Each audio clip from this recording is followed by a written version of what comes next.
चलिए एक बार फिर आपका स्वागत है। अब हम यहाँ पे हम लोग छोड़ के गए थे और यहाँ से हम स्टार्ट करते हैं वापस। तो ये तो उद्देश्य प्रस्ताव। तो उद्देश्य प्रस्ताव हम लोगों ने वहाँ देखा था पीछे कि कब उन्होंने पेश किया था उद्देश्य प्रस्ताव। ये यहाँ पे 13 दिसंबर को उन्होंने उद्देश्य प्रस्ताव संविधान सभा में प्रस्तुत किया था। वो क्या था, क्या क्या उद्देश्य थे उस प्रस्ताव के अंदर, वो पढ़ेंगे अपन अभी। थोड़ी स्पीड बढ़ानी पड़ेगी अपन को। पहला उद्देश्य था भारत को एक स्वतंत्र, इंडिपेंडेंट, संप्रभु गणराज्य, किसी और देश का कोई रूल नहीं चलेगा उसके ऊपर। जो कोई और देश कुछ कहेगा वो हम नहीं करेंगे। हमारी अपनी सरकार होगी, हमारे अपने जो सरकार होगी वो लोगों से चुन के आएगी, वो आगे आएगा, वो लोकतांत्रिक होता है। संप्रभु का मतलब हमारे जो भी मतलब इंटरनल जो मैटर्स है, जो हमारे देश के जो मैटर्स है, नेशंस के कोई भी इंटरनल मैटर्स होंगे तो उसके ऊपर डिसीजन हम खुद करेंगे। कोई और हमें नहीं कहेगा कि आपको ये करना है। ये संप्रभुता होती है, ठीक है। गणराज्य के रूप में स्थापित करना तथा उसके लिए संविधान का निर्माण करना, पहला उद्देश्य। दूसरा उद्देश्य, इस भारतीय संघ में किस किस को हम लोग सम्मिलित करेंगे। पहला वो ब्रिटिश राज्य जो मैंने आपको बताया था उस टाइम, मैंने बताया था कि 296 सीट्स वाला वो ब्रिटिश राज्य, जहां पे ब्रिटिश की सरकार थी अलग अलग राज्यों में, बराबर। भारतीय राज्य मतलब देसी रियासत जो 93 सीट्स थी, याद है, वो वाला एरिया, राजस्थान भी आ गया अब उसके अंदर, ठीक है। तीसरा, जहां पे कोई और लोग शासन कर रहे थे, जैसे गोवा है, गोवा में पुडुचेरी में, यहाँ पे वो पुर्तगाली वगैरह थे, वो वाला एरिया भी। और कोई जो आसपास के जो राज्य है वो अगर मतलब भारत में सम्मिलित होना चाहे तो वो उनसे मिलकर बनाएंगे, ये होंगे शामिल। ये चार थे, ठीक है। नेक्स्ट, भारतीय संघ में राज्यों को स्वायत्तता प्रदान की जाएगी। ये बहुत बड़ी चीज है, इंपॉर्टेंट चीज है, इसको आप नोट ही कर दो। स्वायत्तता प्रदान की जाएगी मतलब अवशिष्ट जो शक्ति है वो राज्य को दी जाएगी। ये उद्देश्य प्रस्ताव में लिखा गया था। उस टाइम लिखना जरूरी भी था, तभी तो सारे राज्य आते आपस में मिलते और देश बनता। लेकिन एक्चुअल में जब संविधान बना तो वो नहीं हुआ, अवशिष्ट शक्तियां सेंटर को दे दी गई, ठीक है। याद रखना ये कि यहां लिखा हुआ ये लोक उद्देश्य प्रस्ताव के अंदर की अवशिष्ट शक्तियां जो होगी स्टेट को दी जाएगी। स्वतंत्र भारत में शासन की समस्त शक्तियां और अधिकार जनता से ही प्राप्त होंगे, लोकतंत्र, जिससे लोकतांत्रिक और धर्मनिरपेक्ष शासन व्यवस्था सुनिश्चित होगी, ठीक है। क्या बताऊं मैं इसमें अब, यह निम्नलिखित अधिकार की सुनिश्चित और सुरक्षित व्यवस्था का आश्वासन देता है। 3 अधिकार, न्याय, स्वतंत्रता, समानता। न्याय 3 तरह के हैं, स्वतंत्रता 8 तरह की है और समानता 3 तरह की है। ये भी पूछा जाता है एग्जाम में। उद्देश्य प्रस्ताव में न्याय, स्वतंत्रता और समानता कितने तरह की है, और प्रीएम्बल में, आगे जब हम लोग प्रीएम्बल पढ़ेंगे उसके अंदर कितने तरह की है, बराबर। और हर एक्ट के अंदर भी कुछ अलग अलग डायमेंशंस है उसके, वो भी हम लोग पढ़ेंगे। एक्ट मतलब आर्टिकल्स के अंदर। तो ये इसमें 3 तरह का न्याय था, सामाजिक, आर्थिक, राजनीतिक, ठीक है। 8 तरह की स्वतंत्रता थी, विचार, अभिव्यक्ति, विश्वास, आस्था, उपासना, व्यवसाय, संघ बनाने तथा कार्य करने की स्वतंत्रता, ठीक है। इन स्वतंत्रता का प्रयोग विधि तथा नैतिकता की सीमाओं के भीतर किया जाएगा।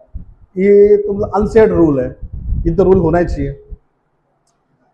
मतलब विचार, मतलब अभिव्यक्ति की आजादी है, स्वतंत्रता, इसका नहीं थोड़ी कुछ भी बोल लोगे। कानून भी तो कोई चीज है ना, विधि और नैतिकता भी तो कोई चीज है, उसके अंडर रह के करना पड़ेगा ये सब। समानता 3 तरह की, स्थिति की, स्टेटस, अपॉर्चुनिटी और लॉ के समक्ष सभी एक जैसे होंगे, ठीक है। ये अधिकार सभी नागरिकों को सुनिश्चित रूप से प्रदान किए जाएंगे, ये वाले अधिकार। 6 पॉइंट इसमें है, निम्नलिखित वर्गों के हितों की सुरक्षा के लिए विशेष संरक्षण प्रदान किए जाएंगे। 3 हित थे वो। अल्पसंख्यकों के लिए ये उद्देश्य प्रस्ताव में भी लिखा हुआ था। माइनॉरिटीज याद रखना, ये काफी लोग भूल जाते हैं। जनजातीय एवं पिछड़े क्षेत्र, ये क्षेत्र है, ये रीजन है, ये कम्युनिटी है, ये रीजन है, और ये भी कम्युनिटी है। सामाजिक रूप से पिछड़े एवं वंचित वर्ग, तीन चीजें, 1 2 3 याद रखना। चौथा जो भी होगा ना एग्जाम में ऑप्शन में वो गलत होगा। इस तरह से एग्जाम में क्वेश्चन आएगा, ठीक है। भारत की क्षेत्रीय अखंडता तथा उसकी भूमि जल वायु पर संप्रभु अधिकारों की रक्षा सुनिश्चित करना, वही तो संप्रभु जो लिखा हुआ था उसको यहां में एक्सटेंशन मिला हुआ है, ठीक है। प्राचीन काल से ही विश्व में भारत का एक विशिष्ट स्थान रहा है। इस स्थान को बनाए रखने तथा विश्व शांति और मानव कल्याण को प्रोत्साहित करने के लिए प्रयास किए जाएंगे। ये वही है जो हम ट्रीटी करते हैं हम यूएन के साथ में। तो यहाँ पे हमें हमारे उद्देश्य प्रस्ताव में ये लिखा गया है कि हमें शांति समझौते के साथ रहना है, किसी के साथ अलाइन नहीं होना, शांति बनाए रखने की हमें हिमाकत करनी है विश्व में। ये उद्देश्य प्रस्ताव में भी लिखा है और आगे भी आपको मिल जाएगा जो लिखा हुआ है। कहाँ पे लिखा हुआ मैं आपको बता दूंगा, ठीक है। हमें हमारा रोल वो है, किसी के साथ देना रोल नहीं है हमारा। शांति हो जाए, कहीं कोई भी चीज अगर हो रही है तो उसको शांति से, वार्ता से उसका समाधान निकाला जाए। ये हमारे यहाँ लिखा हुआ था उद्देश्य प्रस्ताव में, क्योंकि प्राचीन काल से भारत का एक विशिष्ट स्थान रहा है, अपने आप में विश्व गुरु रहा है भारत पहले से। तो हमारी जिम्मेदारी है, जब हम बड़े तो हमारी जिम्मेदारी है कि सबको शांत करें, शांति बनाए रखे, सबको ऐसा बोले हम, ठीक है। समझ लो आप, मैं आसान भाषा में आपको समझा रहा हूं, इसका मतलब ये है और कुछ नहीं है।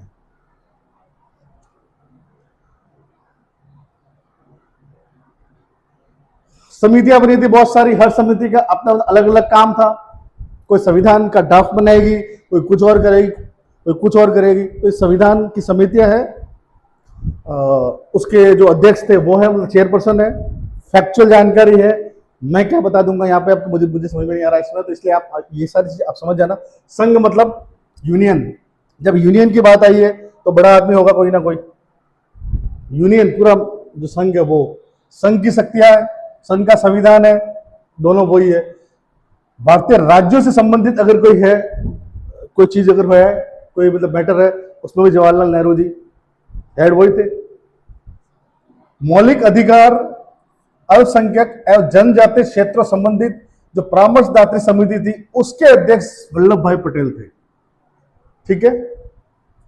इसके अंदर 5 मतलब उप समितियां भी थी। मौलिक अधिकार के मतलब उप समिति जेबी कृपलानी, ये सब आप देख लीजिएगा, ठीक है। इसमें मैं क्या ही तो बताऊंगा, फैक्चुअल जानकारी है, मैं क्या बताऊंगा, ठीक है।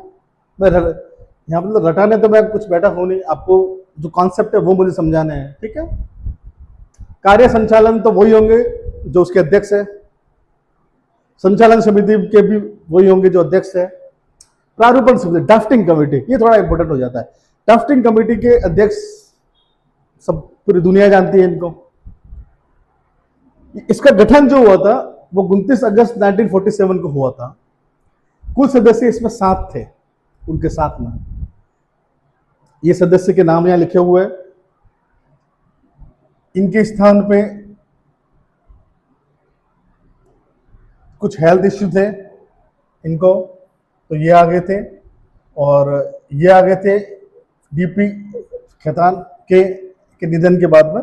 ये स्थान पे आगे मतलब हेल्थ इश्यू का लिखा हुआ नहीं है, आप थोड़ा ध्यान रखेंगे। मतलब बीएल मीटर को कुछ हेल्थ इश्यूज थे, उनकी वजह से ये आगे थे, एन माधवराव, ठीक है। अब अपन नेक्स्ट चलेंगे अगर, तो 3 रीडिंग के अंदर ये पास ये हुआ था अपना संविधान का जो अंतिम प्रारूप था वो। ये 3 रीडिंग है, यहाँ पर ये डेट लिखी हुई है, 1 2 3 डेट्स लिखी हुई है। अब डेट आप हो सकता है वो पूछ ले, अगर फैक्चुअल जाना ही है उसको पूछ सकता है, तो आपको ये याद तो रखना ही रखना है। 4 नंबर से 9 नंबर बहुत छोटा सेशन है। पहला सेशन जब ड्राफ्ट को जब रखा जाता है ना तो कुछ चर्चा नहीं होती, इसलिए बहुत जल्दी हो गया ये, ठीक है। उसके बाद में ये जब सेकंड रीडिंग होती है तो उसके हर पहलू पे चर्चा होती है, उसके पॉइंट बाय पॉइंट उसके अंदर क्या क्या लिखा हुआ आर्टिकल्स सब आर्टिकल्स जो भी है, हर पॉइंट पे वहां चर्चा होती है। तो ये लंबी चर्चा चली थी, ये चर्चा चली थी 15 नवंबर 1948 से 17 अक्टूबर 1949 तक, ये सबसे लंबी थी। उसके बाद में थर्ड में भी कुछ ज्यादा कुछ होता नहीं मतलब करने के लिए, ठीक है। कोई अगर मतलब अमेंडमेंट्स वगैरह हो जाए तो, अगर कोई ड्राफ्टिंग में कोई इश्यू है तो, अदरवाइज ये अमेंडमेंट वगैरह ये सारी चीज यहीं पे होती है, ठीक है। अब 26 नवंबर 1949 ये लाइन जो है वो याद रखिएगा आप। संविधान को अंगीकृत किया, अधिनियमित किया एवं आत्मसमर्पित खुद को दिया, ठीक है। ये लिखा हुआ है वहां पे, अपन वहां देख लेंगे, आगे आएगा ना वो प्रेम्बल उसके अंदर। 26 नवंबर 1949 को 15 अनुच्छेद तत्काल प्रभाव से लागू कर दिए गए थे, तत्काल प्रभाव से। अनुच्छेद तो 395 था जब बना था तब, लेकिन 15 अनुच्छेद को स्टार्ट कर दिया था, जैसे कि नागरिकता, राष्ट्रपति की शपथ, निर्वाचन आयोग चुनाव करवाने राष्ट्रपति का भी होना जरूरी है, बराबर, क्योंकि वही तो नोटिफिकेशन डालेगा चुनाव का। तो चुनाव आयोग भी होना चाहिए जो चुनाव करवाएगा। नागरिकता भी होनी चाहिए, कि उस टाइम बहुत इश्यू थे, पाकिस्तान वाले जा रहे थे, कुछ आ भी रहे थे, बहुत सारी चीज थी, ठीक। ये एक कमेटी है जिसके अध्यक्ष ये थे राजेंद्र प्रसाद। राष्ट्रीय ध्वज वाली वित्त एवं कर्मचारी वाले भी देख लीजिए आप। संविधान सभा के कार्य संबंधित जीवी मावलंकर, ठीक है। संविधान के प्रारूप की परीक्षा तो विशेष समिति, प्रारूप का भी एक विशेष समिति बनी थी, उसको जांचने के लिए भी नेहरू जी थे उसके भी। फिर प्रमाण पत्र समिति, ये सब आप देख लीजिएगा। ये ऐसे 2 मेंबर है जो संविधान सभा के सदस्य नहीं थे, ये दोनों, ठीक है, लेकिन ये किसी न किसी समिति के अध्यक्ष थे।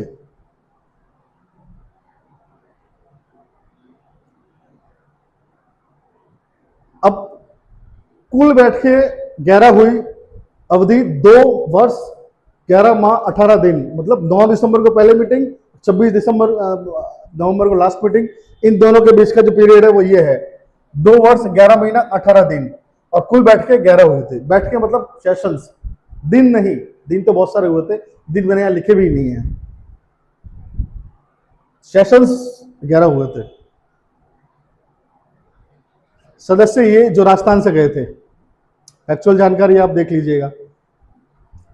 इसको मैंने थोड़ा हाईलाइट इसलिए किया कि ये वो था, वो ब्रिटिश इंडिया से ये गए थे, लेकिन थे तो राजस्थान के अंदर, आज के राजस्थान में मुकुट बिहारी भार्गव, ये भी प्रिंसली स्टेट नहीं था, ठीक है।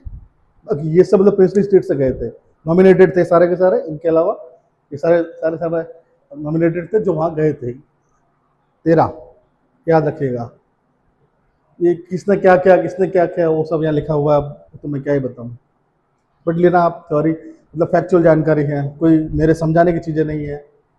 स्रोत, अब स्रोत में भी अब मैं क्या बताऊं, या जो चीज हमारे संविधान में जो ली गई है वो कहाँ से ली गई है, वो चीज है।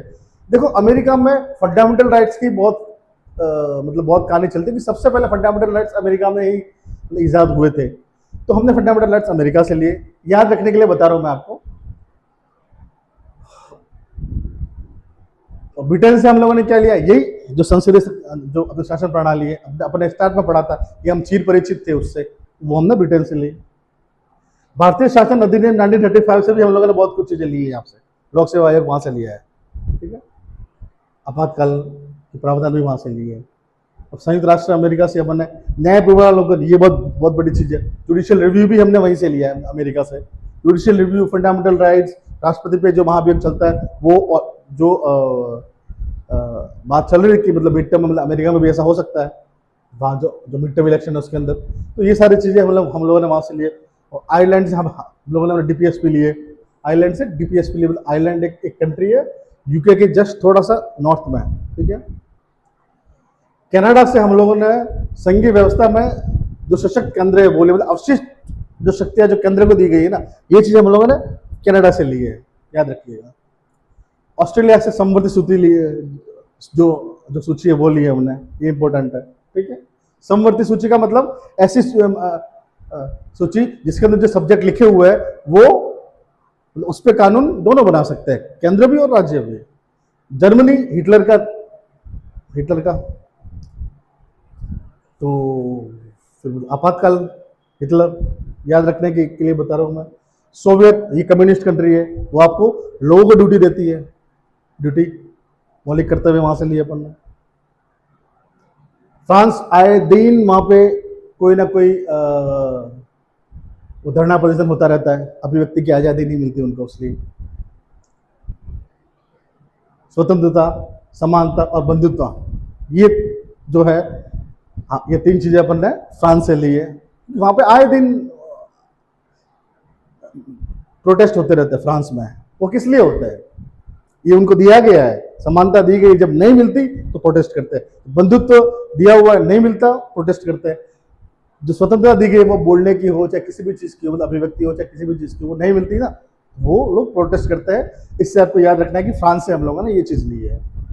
दक्षिणी अफ्रीका से जो संविधान में संशोधन की प्रक्रिया है वो ली है हमने। जापान से अपन ने विधि द्वारा स्थापित प्रक्रिया, ये अपन पढ़ेंगे आगे, वो वहां से हमने जापान से लिया है।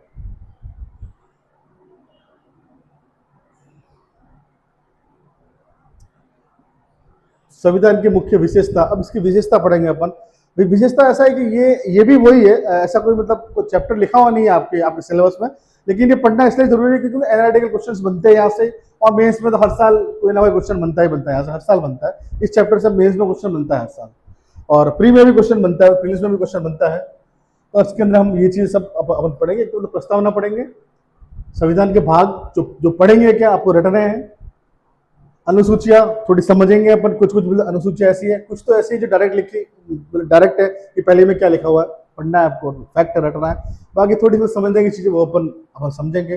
और संसद में बहुमत के प्रकार कितनी तरह के मतलब बहुमत होते हैं, फैक्चुअल जानकारी है पढ़नी है अपन को। ये उद्देश्य का है अपना प्रेमबल है ये, ठीक है। ये चीजें यहाँ जो लिखी हुई है वो आप ध्यान रखिएगा। संविधान की प्रस्तावना का उद्गम उद्देश्य प्रस्ताव से हुआ। ये ऐसी लाइनें यहाँ सब लिखी हुई है ना, ये आपको ऑप्शन में मिलेगी, वहां पे सेम लाइनें मिलेगी आपको, इसलिए ध्यान से पढ़ना है ये चीजें। भारतीय संविधान की प्रस्तावना का उद्गम क्या है? उद्देश्य प्रस्ताव। संविधान के उपबंधों के साथ सामंजस्य बनाए रखने के लिए संविधान सभा द्वारा संविधान को अंतिम रूप देने के पश्चात इसे अंगीकृत किया गया। पश्चात, संविधान को अंतिम रूप देने के पश्चात, ध्यान रखना, प्रियम्बल लास्ट में ऐड हुआ है। संविधान बन चुका था, संविधान के अंदर जो जो लिखा गया, उद्देश्य प्रस्ताव से संविधान बना, और संविधान के अंदर जो जो लिखा गया उसको वैलिडेट करने के लिए ये प्रस्तावना जो है, उद्देश्य का ये प्रियम्बल, ये लिखा गया, ये सबसे लास्ट में लिखा गया।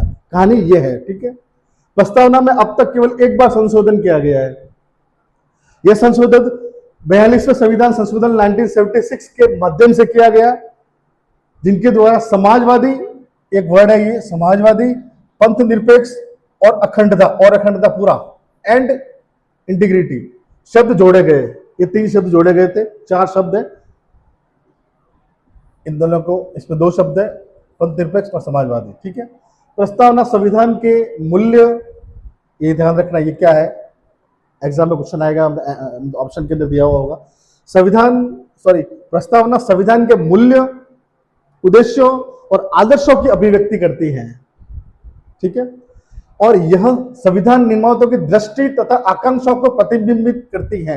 ये जो मैंने यहाँ पॉइंट लिखे हैं ना, मैंने मन से नहीं लिखे हैं, ये किसी ना किसी एग्जाम में, चाहे वो यूपीएससी में हो चाहे किसी और स्टेट के पीसीएस में हो, ये लाइन दे रखी थी, इसमें सही या गलत था वो उसने पूछा था, ठीक है। तो ये लाइन मैंने वहां से ली है, ये एग्जैक्ट आपको एग्जाम में मिल सकती है, ठीक है। फिर आप सोचने में मजबूर हो जाओगे कि प्रस्तावना क्या है, मूल्य, उद्देश्य, आदर्शों की अभिव्यक्ति है कि नहीं है, यार क्या पता। आपको मैंने यार रेडीमेड लिख के ही दे दिया है, ठीक है।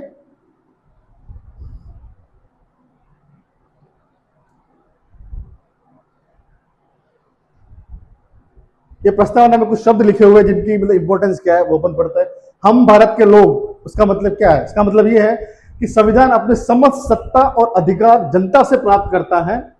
यह जनसत्ता के सिद्धांत को प्रतिबिंबित करता है, जिसके अनुसार नागरिक की संवैधानिक शक्ति और शासन के अंतिम स्रोत होते हैं नागरिक ही। हम भारत के लोग मतलब नागरिक ही सबसे बड़े हैं। यही सरकार का भी निर्माण करेंगे, यही जो मतलब जनता को मतलब अधिकार भी मिल रहे हैं, ये सारी चीजें जो है उसमें जो नागरिक है वो सबसे बड़ा है। इसलिए हम भारत के लोग क्या लिखा हुआ है। अब एग्जाम मतलब प्रीलिम्स के अंदर क्या इंपॉर्टेंस है इसकी, हम भारत के लोग लिखा हुआ है वहां पे, क्या मतलब है उसका वो बताओ। ये लाइन है उसका मतलब, ठीक है।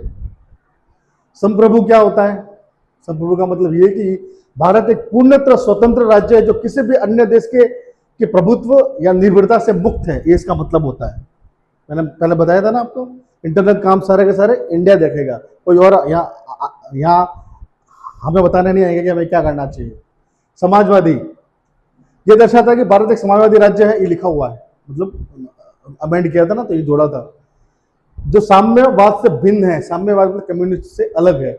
यह हिंसात्मक क्रांति को अस्वीकार करता है। यहाँ पे क्रांति के द्वारा कुछ नहीं हो सकता, हिंसा के द्वारा नॉन वायलेंस से बातें रखनी है आपको। और लोकतांत्रिक परिवर्तन का समर्थन करता है। लोकतांत्रिक परिवर्तन करना है आपको, आप धरना दे सकते हो, जो गांधी जी ने अपने पूरे जीवन में किया वो आप कर सकते हो। हिंसात्मक कोई भी जो क्रांति है वो आपको नहीं करना है, ये उसको अस्वीकार करता है। समाजवादी वो होता है। यह निजी संपत्ति को मान्यता देता है। आपका घर है तो वो आपका है, सरकार नहीं छीनेगी उसको। जब जो मतलब कानून के हिसाब से जो होगा ना वो होगा, आपको वो दी जाएगी मतलब आपकी जमीन। योग्यता के आधार पर संसाधनों के न्याय संगत वितरण को सुनिश्चित करता है। योग्यता के हिसाब से संसाधन उनको दिए जाएंगे। धन के हानिकारक संकलन, एक ही जगह पे धन को इकट्ठा नहीं किया जा सकता, अपने देश में का विरोध करता है। तथा कमजोर और वंचित वर्गों के संरक्षण पर बल देता है। ये इंपॉर्टेंट लाइन है, ये भी ध्यान रखना, ये भी एग्जाम में पूछी जाती है, ये भी समाजवादी के अंदर आती है, ठीक है। एग्जाम में ये एग्जाम मतलब बेस पे क्या 2 नंबर में ये तो पूछा जाता समाजवादी का मतलब क्या है बताओ। ये 3-4 लाइनें लिखनी है वहां पर, ये लिख दिया पूरे 2 नंबर आएंगे। हम क्या लिखते हैं पता नहीं क्या लिखते हैं हम लोग। पंथ निरपेक्ष, वही तो अपन हम जिसको धर्म निरपेक्ष कह देते हैं। भारतीय पंथ निरपेक्षता सभी राज्यों के प्रति राज्य की तटस्थता, सभी धर्मों के प्रति राज्य मतलब देश, या जो राज्य लिखा वो यूनियन है, भारत है, ठीक है। भारतीय पंथ निरपेक्षता सभी धर्मों के प्रति राज्य की तटस्थता, किसी को भी ऊपर या नीचे नहीं देखना, सबको बराबर देखना है, इनडिफरेंट है वो, सब धर्म उसके लिए समान है। और सकारात्मक भूमिका का पालन करता है, सकारात्मक भूमिका, किसी को नीचे नहीं गिराना है। राज्य धार्मिक प्रथाओं के विकास, वित्तीय, राजनीतिक और लौकिक पहलुओं का विनिमय करता है, उस पर उसके ऊपर ध्यान जरूर रखता है। सारी चीजों पे जो भी मतलब धार्मिक चीजें होती है उसके ऊपर मतलब ध्यान जरूर रखता है। तथा अंतकरण की स्वतंत्रता, मानने की स्वतंत्रता, धर्म को मानने, पालन करने और प्रचार करने के अधिकार को सुनिश्चित करता है।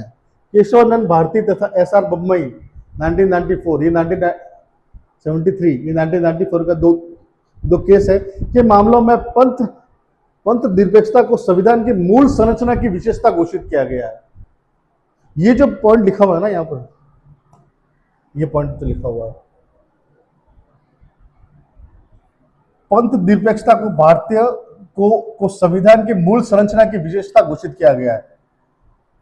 ये पॉइंट से एक चीज साफ होती है कि इंडिया कभी भी कोई भी मतलब रिलीजियस कंट्री नहीं हो सकती, हिंदू राष्ट्र नहीं हो सकता,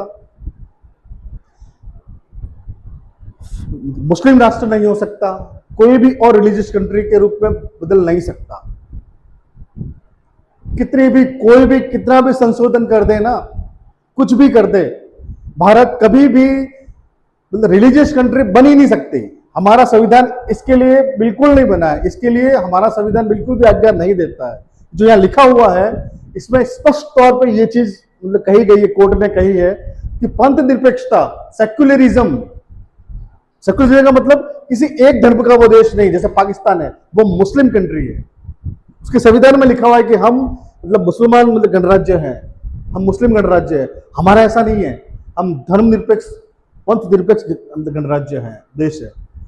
तो पंथ निरपेक्षता को संविधान की मूल संरचना की विशेषता बताया, मतलब संविधान का ये मतलब बेसिक स्ट्रक्चर है हमारे देश का बेसिक स्ट्रक्चर का हिस्सा है ये सेक्युलरिज्म, इसको नहीं हटा सकते आप।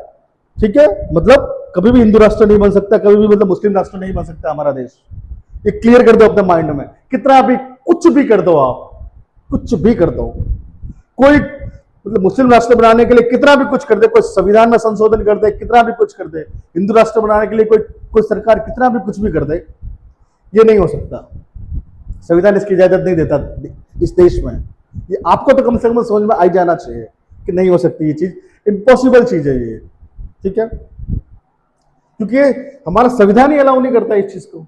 अगर आपने कानून बना के संविधान में संशोधन कर दिया, आपने संशोधन करके आपने हिंदू राष्ट्र घोषित कर दिया इस देश को, एक देश को आपने मुस्लिम राष्ट्र, अपने देश को आपने मुस्लिम राष्ट्र घोषित कर दिया। ठीक है, अब वो कानून फिर जो बनाया आपने वो रिव्यू करेगा सुप्रीम कोर्ट, कोई ना कोई तो एप्लीकेशन डालेगा, जुडिशियल रिव्यू में जाएगा वो केस। जब जुडिशियल रिव्यू में जाएगा, सरकार से कहेगी न्यायपालिका कि सर ये आपने क्या कर दिया, ये तो अपने संविधान के खिलाफ है, संविधान इसकी कभी इजाजत नहीं देता है।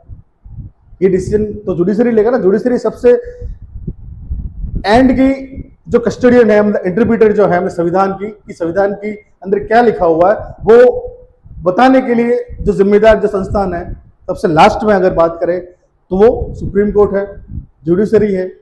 वो कहेगी कि आपने ये क्या कर दिया, सरकार से कि इसकी इजाजत नहीं देता हमारा संविधान।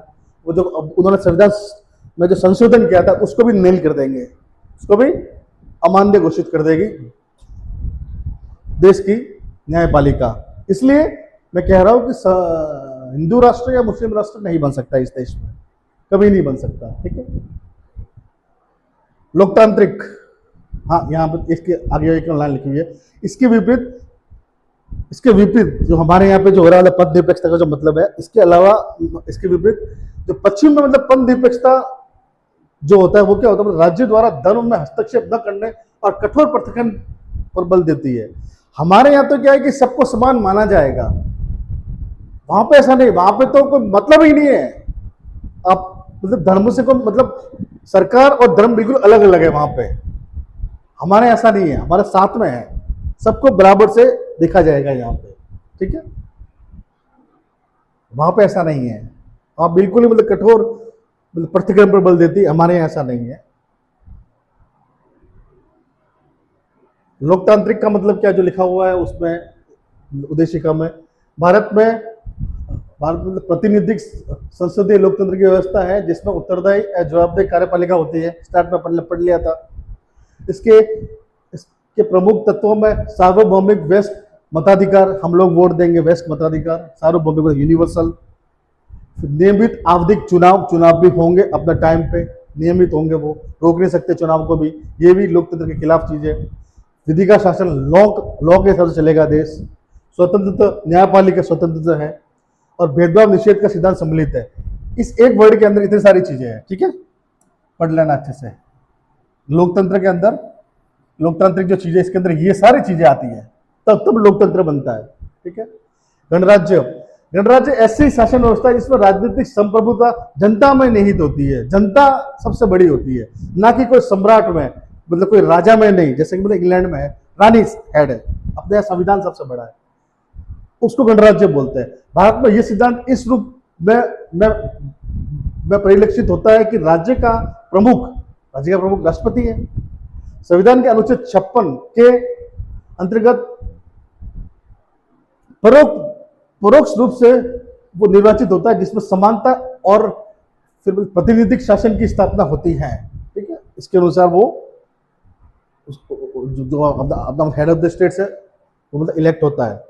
ये गणराज्य है। कहने का मतलब ये है कि हमारे यहाँ पे राष्ट्रपति को मतलब इनडायरेक्टली मतलब चुना जाता है, एक हेरिडिटरी नहीं है कि एक राजा का बेटा राजा बनेगा, वो हमारे यहाँ पे नहीं है।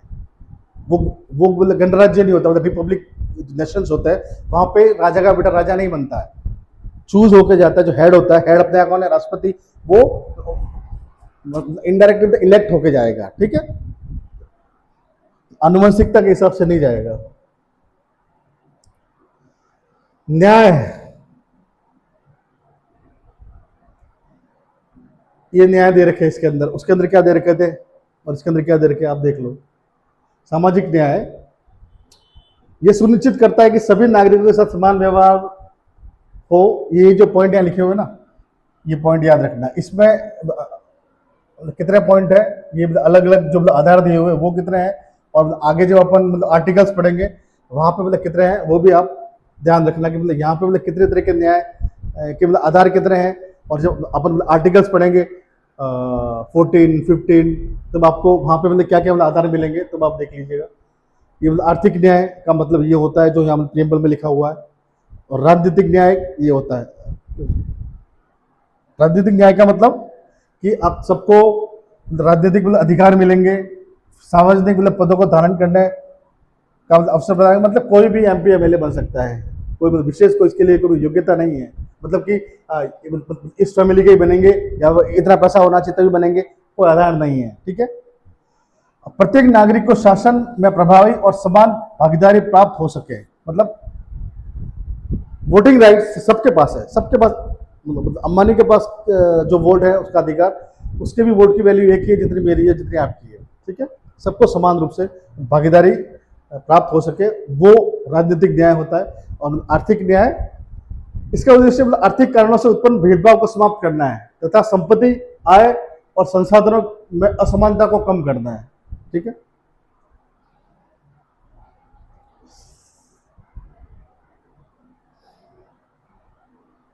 स्वतंत्रता, इतनी स्वतंत्रता दे रखी है, आप देख लो।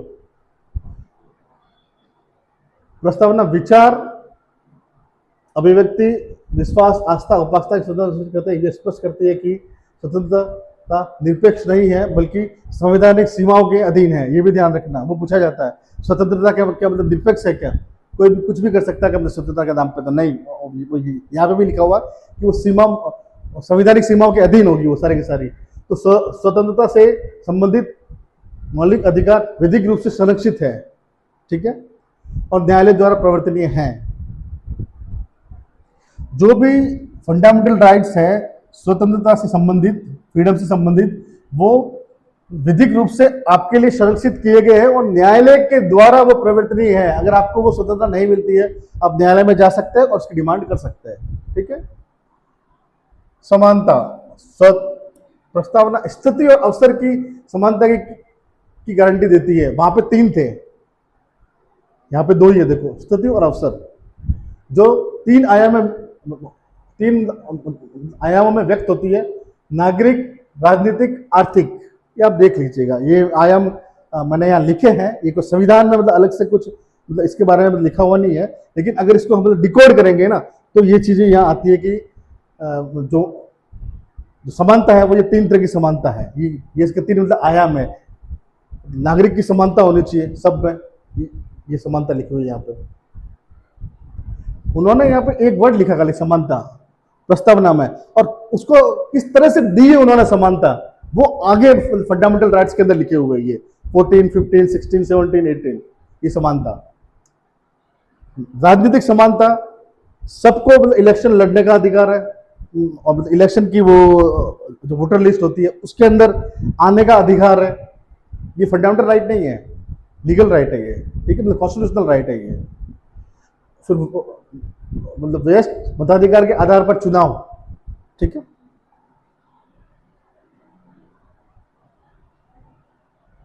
आर्थिक समानता देख लीजिएगा, अभी 39 में डीपीएसपी में लिखा हुआ, थोड़ा इंपॉर्टेंट है ये, वहां से पूछा जाता है। ये खाली ये जो वर्ड लिखे हुए ना ये इंपॉर्टेंट है, इसमें कोई समझने वाली चीज नहीं है। बंधुता, यह इस बात की पुष्टि करती है कि बंधुता व्यक्ति की गरिमा की रक्षा करे तथा राष्ट्र की एकता, अखंडता को सुदृढ़ बनाए रखे। यह एकल नागरिकता, मौलिक अधिकार और राज्य के नीति निर्देशक तत्वों तथा मौलिक कर्तव्यों के माध्यम से राष्ट्रीय एकता को प्रोत्साहित करती है। तो ऐसी चीज है नहीं जो समझाने वाली है। ठीक है। फ्रेटर्निटी है, मतलब इंग्लिश में उसको बोलते हैं। ये सारी चीजें लिखी हुई है, इसके अंदर ये चीजें होती है। ठीक है। इतना मतलब इंपॉर्टेंट है भी नहीं है, इसका कोई ज्यादा सेंस भी नहीं बनता है।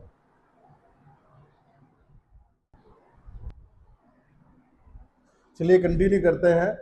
अभी हम देखेंगे प्रस्तावना के अंदर संशोधन हो सकता है या नहीं हो सकता है, और ये जो प्रस्तावना के अंदर जो जो चीजें लिखी गई है क्या वो कोर्ट ऑफ लॉ के अंदर, कोर्ट के अंदर क्या वो प्रवर्तनीय है, मतलब कोर्ट के द्वारा क्या हम उसे प्रवर्तनीय मतलब करवा सकते हैं या नहीं करवा सकते। मतलब जो भी प्रियम्बल में लिखा हुआ है वो उसको मतलब कोर्ट ऑफ लॉ के अंदर अपन चैलेंज कर सकते हैं या नहीं कर सकते। मतलब कि सरकार के वो अगर सरकार मतलब पूरा ना करे जो जो प्रियम्बल में लिखा है, तो क्या हम कोर्ट में जा सकते हैं या नहीं जा सकते।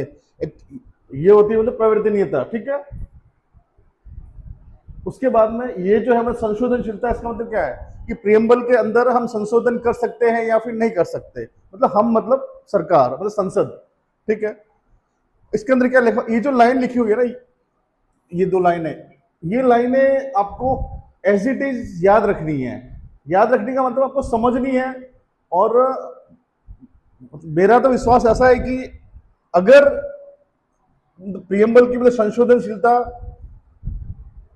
और ये मतलब इनफॉर्शेबिलिटी से अगर कोई क्वेश्चन आता है प्रीलिम्स में, तो एज इट इज ये कि ये लाइन है वहां पे आपको दिखेगी, लेकिन आपको इसको समझना भी है। कुछ अगर चेंज भी कर दे वो लाइंस, तो आपको समझना भी है वो कि यहाँ क्या लिखा हुआ है। देखिए इसमें ये लिखा हुआ है कि प्रस्तावना संविधान के दर्शन का संक्षिप्त परिचय प्रस्तुत करती है। जो कॉन्स्टिट्यूशन की मतलब फिलोसॉफी है उसको एक मतलब ब्रीफली वो बताते हैं कि भाई आपका संविधान मतलब हमारा संविधान इस तरह का है। वो एक मतलब ब्रीफ मतलब समरी है, एक तरह से आप ये कह सकते हैं। The preamble is a summary of our whole constitution, right. यह कोई प्रत्यक्ष या मौलिक अधिकार प्रदान नहीं करती है। इसके अंदर जो चीज भी लिखी हुई है, हमने पढ़ा था ऊपर क्या क्या चीजें लिखी हुई है इसके अंदर ना, न्याय लिखा हुआ था और मतलब स्वतंत्रता थी ना, बहुत कुछ लिखा हुआ था। तो वो जो उसके अंदर जो लिखा हुआ है ना, वो मतलब मौलिक अधिकार के बराबर नहीं है कि उसके अंदर जो जो लिखा है वो सरकार को करना ही पड़ेगा, वो ऐसा नहीं है, ठीक है। तो यह कोई प्रत्यक्ष या मौलिक अधिकार प्रदान नहीं करती है। ध्यान रखिएगा कि प्रियम्बल किसी तरह की कोई मतलब ऐसी चीज मतलब प्रोवाइड नहीं करवाती कि आप उसके खिलाफ कोर्ट में जा सकते हैं उसको मतलब पूरा करवाने के लिए, ये आप नहीं कर सकते। यहाँ पे ये लिखा हुआ है। अतः यह विधि न्यायालय में प्रवर्तनीय नहीं है। जो मैंने बोला वो यहाँ लिखा हुआ नेक्स्ट में। यहाँ पे वहां पे क्या मतलब एक मतलब स्टेटमेंट आएगा, ये वाला स्टेटमेंट आएगा, ये फर्स्ट स्टेटमेंट है, ये यहां से यहां तक ये फर्स्ट स्टेटमेंट है, ये इसका रीजन है। सेकंड स्टेटमेंट का रीजन है, ठीक है। वो कथन और ये कारक, इसका रीजन है। अब वहां पे ये दिया जाएगा, वो दिया जाएगा, फिर किस तरह का क्वेश्चन पूछा जाएगा वो आप जानते हैं, मैंने आपको बता दिया ऊपर भी एक बार। मौलिक अधिकार प्रदान नहीं करती, मतलब इसीलिए यह कोर्ट के अंदर प्रवर्तनीय नहीं है, तो कोर्ट के द्वारा इसको अपन क्लेम नहीं कर सकते, ठीक है। यह इस तथ्य को भी दर्शाती है, ये जो लाइन लिखी हुई है इसका मतलब ये भी होता है कि शासन की समस्त शक्ति है वो जनता में निहित है। इसका मतलब ये भी होता है, ये भी ध्यान रखिएगा। अगर ये मतलब कारक भी दिया जाए यहाँ पे रीजन की जगह, तो ये भी सही होगा, ठीक है। मैंने सारे की सारी चीजें आपको यहाँ दे दी ताकि आप कंफ्यूज ना हो एग्जाम में कि ये कहां से क्या आ गया। आपको पता सब कुछ है प्रियम्बल के बारे में, लेकिन वर्डिंग्स मतलब ऐसी वहां आएगी एग्जाम में तो कंफ्यूज होना ही होना है, क्योंकि आपने वो डीप स्टडी प्रियम्बल के ऊपर नहीं कर रहे कि आप कॉन्स्टिट्यूशनल एडवाइजर नहीं होंगे कि आपको हर चीज हर वर्डिंग का पता होगा कॉन्स्टिट्यूशन की। तो मैंने कोशिश सारी करी है, सारे एग्जाम्स को देख के, सारे ऑथेंटिक सोर्सेज को देख के कि कहां से क्या कुछ पूछा जा सकता है, पूछा गया है, उसके अकॉर्डिंग ये मैंने सारे जो यहाँ पे एक एक लाइन जो लिखी है ना वो सारी आपके काम की, जो आपको एग्जाम में डायरेक्टली दिख सकती है। अब क्या क्या दिखी है, अभी जो पीएसआई का एग्जाम होता है उसमें क्या क्या डायरेक्टली दिखा गया है वो भी आएगा आगे, मैं आपको सब बता दूंगा। नेक्स्ट, अब इसके अंदर संशोधन हो सकता है या नहीं हो सकता है, तो उसके लिए 3 केसेस हुए थे। फर्स्ट केस था मतलब बेरुबारी केस 1960 के अंदर, ठीक है। इस केस में सुप्रीम कोर्ट ने कहा था कि यह संविधान का भाग नहीं है। जब संविधान का भाग नहीं है तो संशोधन नहीं हो सकता, सीधी सी बात है। 368 एक आर्टिकल है, आर्टिकल 368, आर्टिकल 368। इस आर्टिकल के अंदर अपने कॉन्स्टिट्यूशन में 368 आर्टिकल जो है उसके अंदर ये लिखा हुआ है, संविधान का को संशोधन करने का प्रोसेस लिखा हुआ उसके अंदर। 368 में सरकार को ये पावर नहीं देती कि आप संविधान का संशोधन कर सकते हैं। ये पावर वहां नहीं लिखी हुई है। वहां लिखा हुआ है कि संविधान का संशोधन का प्रोसेस क्या रहेगा। तो अल्टीमेटली अपन ये कह सकते हैं कि संसद के पास संविधान को संशोधित करने की शक्ति प्राप्त है, लेकिन वो 368 नहीं देता है। 368 सिर्फ उस प्रोसेस को डिस्क्राइब करता है कि आप मतलब संसद संविधान के संशोधन को किस तरह से संविधान को किस तरह से संशोधित कर सकती हैं। ठीक है जी। तो फिर बेरुवारी केस में सुप्रीम कोर्ट ने कह दिया कि ये उसका कॉन्स्टिट्यूशन का पार्ट नहीं है प्रीएम्बल। जब कॉन्स्टिट्यूशन का पार्ट नहीं है तो संशोधन कैसे होगा, राइट। सेकंड, जब केशवानंद भारती का केस हुआ 1973 में, तो उन्होंने कहा कि प्रीएम्बल जो है वो कॉन्स्टिट्यूशन का एक अभिन्न अंग है। जब उन्होंने ये कहा कि वो अभिन्न अंग है तो इसका मतलब क्या है कि वो संशोधन हो सकता है प्रीएम्बल के अंदर भी। लेकिन एक शर्त भी रखी उन्होंने, कोर्ट ने, सर्वोच्च न्यायालय ने निर्णय दिया कि प्रस्तावना संविधान का अभिन्न अंग है। इस प्रकार बेरुबारी मामले में दिए गए पूर्ण निर्णय को परिवर्तित किया गया। ये लाइन नहीं लिखनी चाहिए थी मुझे, जो सब लोग लिखते हैं, लेकिन वॉर रूम के अगेंस्ट है। ये अल्टीमेटली चीजें वापस वही चीज मतलब उल्टी तरह से मैं बताऊं उससे क्या ही मतलब है। पेज तो बढ़ने नहीं थे अपन को, लेकिन यहाँ पे एक लाइन वो लिख दी गई है। लेकिन न्यायालय ने यह भी कहा उसके साथ में कि प्रस्तावना में संशोधन किया जा सकता है, परंतु यह संशोधन संविधान की मूल संरचना को नष्ट नहीं करना चाहिए। अब मूल संरचना को नष्ट नहीं करना चाहिए तो पहले तो ये पता होना चाहिए कि मूल संरचना होती क्या है। तो मूल संरचना में मतलब कोर्ट ने केशवानंद भारती केस में मतलब कुछ टर्म्स दी थी, कुछ डेफिनेशंस दी थी कि ये कुछ मतलब ऐसी चीजें हैं मतलब अपने संविधान में जो कि उसकी मूल भावना है, मतलब वो रीढ़ की हड्डी है हमारे संविधान की, आप उसको चेंज नहीं कर सकते। जैसे सेक्युलरिज्म है, राइट, इलेक्शंस है, डेमोक्रेसी है ना, रिपब्लिक है, फ्रीडम है, ये सारी चीजें ऐसी हैं कि ये हमारे संविधान को बनाती है, तो उसमें आप चेंज नहीं कर सकते। तो ये कहा बस सुप्रीम कोर्ट ने मतलब इस केस में कि अभिन्न अंग है, मतलब आप संशोधन कर सकते हो, लेकिन संविधान की जो मूल संरचना है उसको आप हार्म नहीं करेंगे, उसको आप नष्ट नहीं करेंगे, वहां तक आप संशोधन कर सकते हो और ये पार्ट है संविधान का, इसलिए आप संशोधन इसमें कर सकते हो। फिर एक लास्ट केस और हुआ था भारतीय जीवन बीमा निगम 1995 के अंदर। उसमें उन्होंने वापस से वही बात कही थी कि ये भी कि ये संविधान का पार्ट है। उसके बाद में ये जो ऊपर अपन ने पढ़ा है ना, ये उसका मतलब आप कह सकते हो कि मतलब कंक्लूजन है सारा का सारा। ये कंक्लूजन क्या कहता है कि तथापि प्रस्तावना संविधान के अनुच्छेदों की भांति प्रभावित नहीं है। मैंने कहा था ना कि मतलब मौलिक अधिकार के जैसे मतलब प्रभावी नहीं है ये जो मौलिक अधिकार, जो अपन ने मतलब ऊपर एक लाइन पढ़ी थी, मतलब मौलिक अधिकारों के जैसे ये हम क्लेम नहीं कर सकते इसके खिलाफ, बराबर कि हमको ये मतलब मिलना ही चाहिए जो मतलब प्रीएम्बल में लिखा है, ये हम सरकार के खिलाफ नहीं जा सकते कोर्ट में। तो मतलब उसी लाइन को इन्होंने थोड़ा मतलब अलग तरह से लिखा है कि प्रस्तावना संविधान के अनुच्छेदों की भांति प्रभावी नहीं है, मतलब इफेक्टिव, मतलब जो आर्टिकल्स जितना मतलब इफेक्टिव है ना, मतलब उसकी तरह मतलब इफेक्टिव नहीं है वो। ठीक है, यह न तो संसद को किसी प्रकार का की शक्ति प्रदान करता है, नहीं तो संसद को कोई शक्ति प्रदान करता है, और नहीं संसद की शक्ति पे वो को नियंत्रण स्थापित करती है। ये प्रीएम्बल ना तो संसद को शक्ति देती है, न उसकी शक्ति को कम करती है।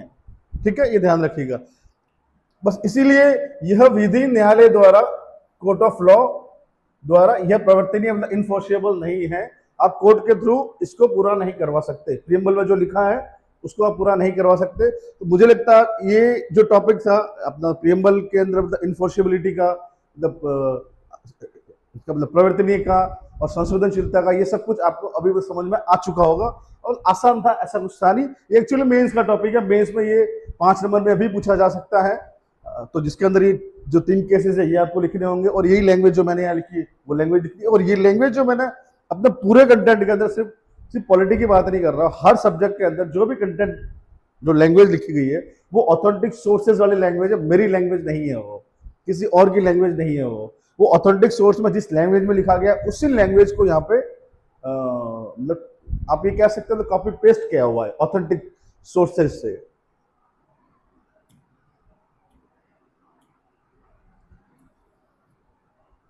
ये पार्ट है, ये पार्ट मैं ये नहीं कहूंगा कि आपको एक एक पार्ट पूरा रटना है, आपको वो चीजें जो मैं यहाँ टिक कर रहा हूँ वो आपको याद रखनी है कि भैया मतलब भाग 1 के अंदर क्या विषय है और उसके मतलब कहाँ से कहाँ तक मतलब आर्टिकल है उसके अंदर। तो कुछ कुछ ऐसे पार्ट है जो आपको याद रखने हैं, मैं भी टिक कर रहा हूँ, वो आप देख लीजिएगा। फर्स्ट याद नहीं करोगे तो चलेगा, कोई दिक्कत नहीं, अभी वो सिलेबस में नहीं है, पहले था। अब सेकंड वाला है सिलेबस के अंदर, नागरिकता, ये सेकंड पार्ट के अंदर है और 5 से 11 तक है, अभी नेक्स्ट आएगा वो। मौलिक अधिकार 12 से 35 तक, फिर डीपीएस भी, ठीक है, ये डीपीएस भी है। फिर मौलिक कर्तव्य, फंडामेंटल ड्यूटीज, ये नहीं करोगे तो चलेगा, ये नहीं करो तो ये नहीं करो चलेगा, ये नहीं करो, ये आपको करना है।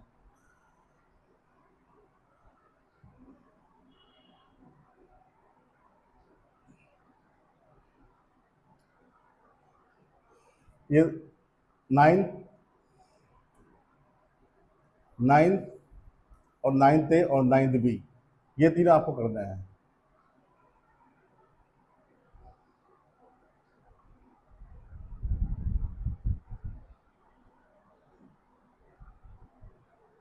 ठीक है, ये इसमें मतलब पंचायतें दे रखी है, तो पीआरआई जो है वो दे रखी है, जो कि 1992 में जोड़ा गया था। 73 का जो कॉन्स्टिट्यूशन अमेंडमेंट एक्ट आया था उसके दौरान जोड़ा गया था, और 243 टू 243 ओ तक है इसमें, वो सारे आर्टिकल्स है इनके। इसके बाद में आपको ये करना चाहिए, मतलब 11th वाला, मतलब स्टेट यूनियन और स्टेट के बीच का जो रिलेशन है वो आपके सिलेबस के अंदर भी है, और बहुत बहुत ज़्यादा मतलब इंपॉर्टेंट है ये वाले आर्टिकल 245 से 263 तक, और इतनी अच्छी तरह से इसको मतलब अरेंज किया गया है। केंद्र और राज्य संबंध हम इस तरह से पढ़ेंगे कि आपने कभी नहीं पढ़े होंगे, ये मुझे भरोसा है। इतना अच्छी तरह से उसको तो व्यवस्थित मतलब कर दिया है, मतलब हर अलग अलग पार्ट में उसको मतलब बांट दिया हम लोगों ने, तो आपको याद रखने में और समझने में बहुत आसानी हो जाएगी। और मेंस में ये क्वेश्चन आते हैं, लेकिन हम लोगों ने उसको पता नहीं मतलब किस तरह से पढ़ा होता है कि वो फिर हमें समझ में ही नहीं आता कि भाई क्या पूछ रहा है और कैसे क्या उसका जवाब देना है। बट हम प्रीलिम्स में इसको मतलब इतना आसान कर देंगे कि मेंस में आपको कोई तकलीफ ही नहीं होगी। उसके बाद में ये आपके सिलेबस में भी है, और आप जिसकी पढ़ाई कर रहे हो वो संघ और राज्यों के अधीन सेवाएं जो सर्विसेज है वो, निर्वाचन, इलेक्शन, ये आपको पढ़ना है अच्छे से।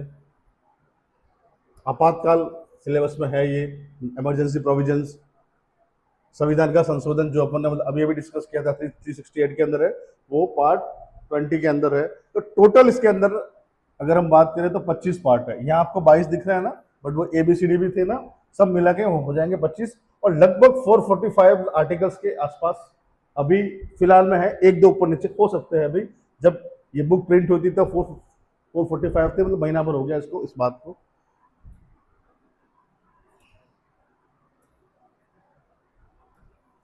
अब हम पढ़ेंगे शेड्यूल्स। हमारे संविधान में स्टार्ट में 8 शेड्यूल्स थे, ठीक है, फिर 8 से फिर बढ़ के ये हो गए मतलब 12। इसका मतलब क्या हुआ, पहले 8 शेड्यूल थे हमारे कॉन्स्टिट्यूशन में जब ये लागू हुआ था 26 जनवरी 1950 को, लेकिन फिर 4 और ऐड कर दिए गए। अब 4 ऐड किए, इसका मतलब क्या हुआ, संविधान में कुछ ऐड किया है। संविधान में अगर ए भी अगर आपने कुछ मतलब जोड़ा है ना, ए भी, तो उसके लिए संविधान को संशोधन करना पड़ेगा। तो यहाँ तो 4 शेड्यूल्स में अनुसूचियां जोड़ दी गई है। जब वो अगर जोड़ी है तो इसका मतलब क्या है कि 4 संशोधन हुए होंगे। अब संशोधन वो कौन सा नंबर था संशोधन का, एक तो आपको ये पता करना है कि 9th शेड्यूल कौन से संशोधन से जुड़ी है, संविधान संशोधन से, और कब वो आया था संविधान संशोधन, 10th 11th 12th, ये सारे के सारे 4 मतलब आपको संविधान संशोधन पढ़ने पड़ेंगे। कब आए थे वो आपको पढ़ने पड़ेंगे, वो तो कौन सा था अगर वो पढ़ेंगे तो वो कब हुआ था वो ऑटोमेटिकली याद हो ही जाएगा, ठीक है। अभी इसके अंदर अपन देखेंगे सबसे पहले फर्स्ट अनुसूची। तो फर्स्ट शेड्यूल के अंदर क्या दिया हुआ है, राज्यों और संघ राज्य क्षेत्र तथा उनके राज्य क्षेत्रों की सूची प्रदान करती है, मतलब कितने स्टेट्स है अपने इंडिया में और कितने केंद्र शासित प्रदेश है वो है। तो अभी हाल फिलहाल में अगर अपन बात करें तो 28 राज्य है, फुल जो ऑटोनोमस जो स्टेट्स है इंडिया में वो 28 स्टेट्स है, और 8 जो है वो संघ राज्य क्षेत्र है, मतलब वो केंद्र शासित प्रदेश हैं।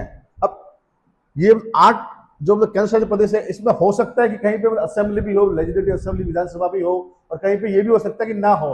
उस पर हम लोग अभी डिस्कस नहीं कर रहे हैं, हम लोग सिर्फ ये डिस्कस कर रहे हैं कि कितने राज्य हैं इंडिया में, जो कि फर्स्ट शेड्यूल में लिखा हुआ है, कितने राज्य हैं और कितने मतलब केंद्र शासित प्रदेश हैं।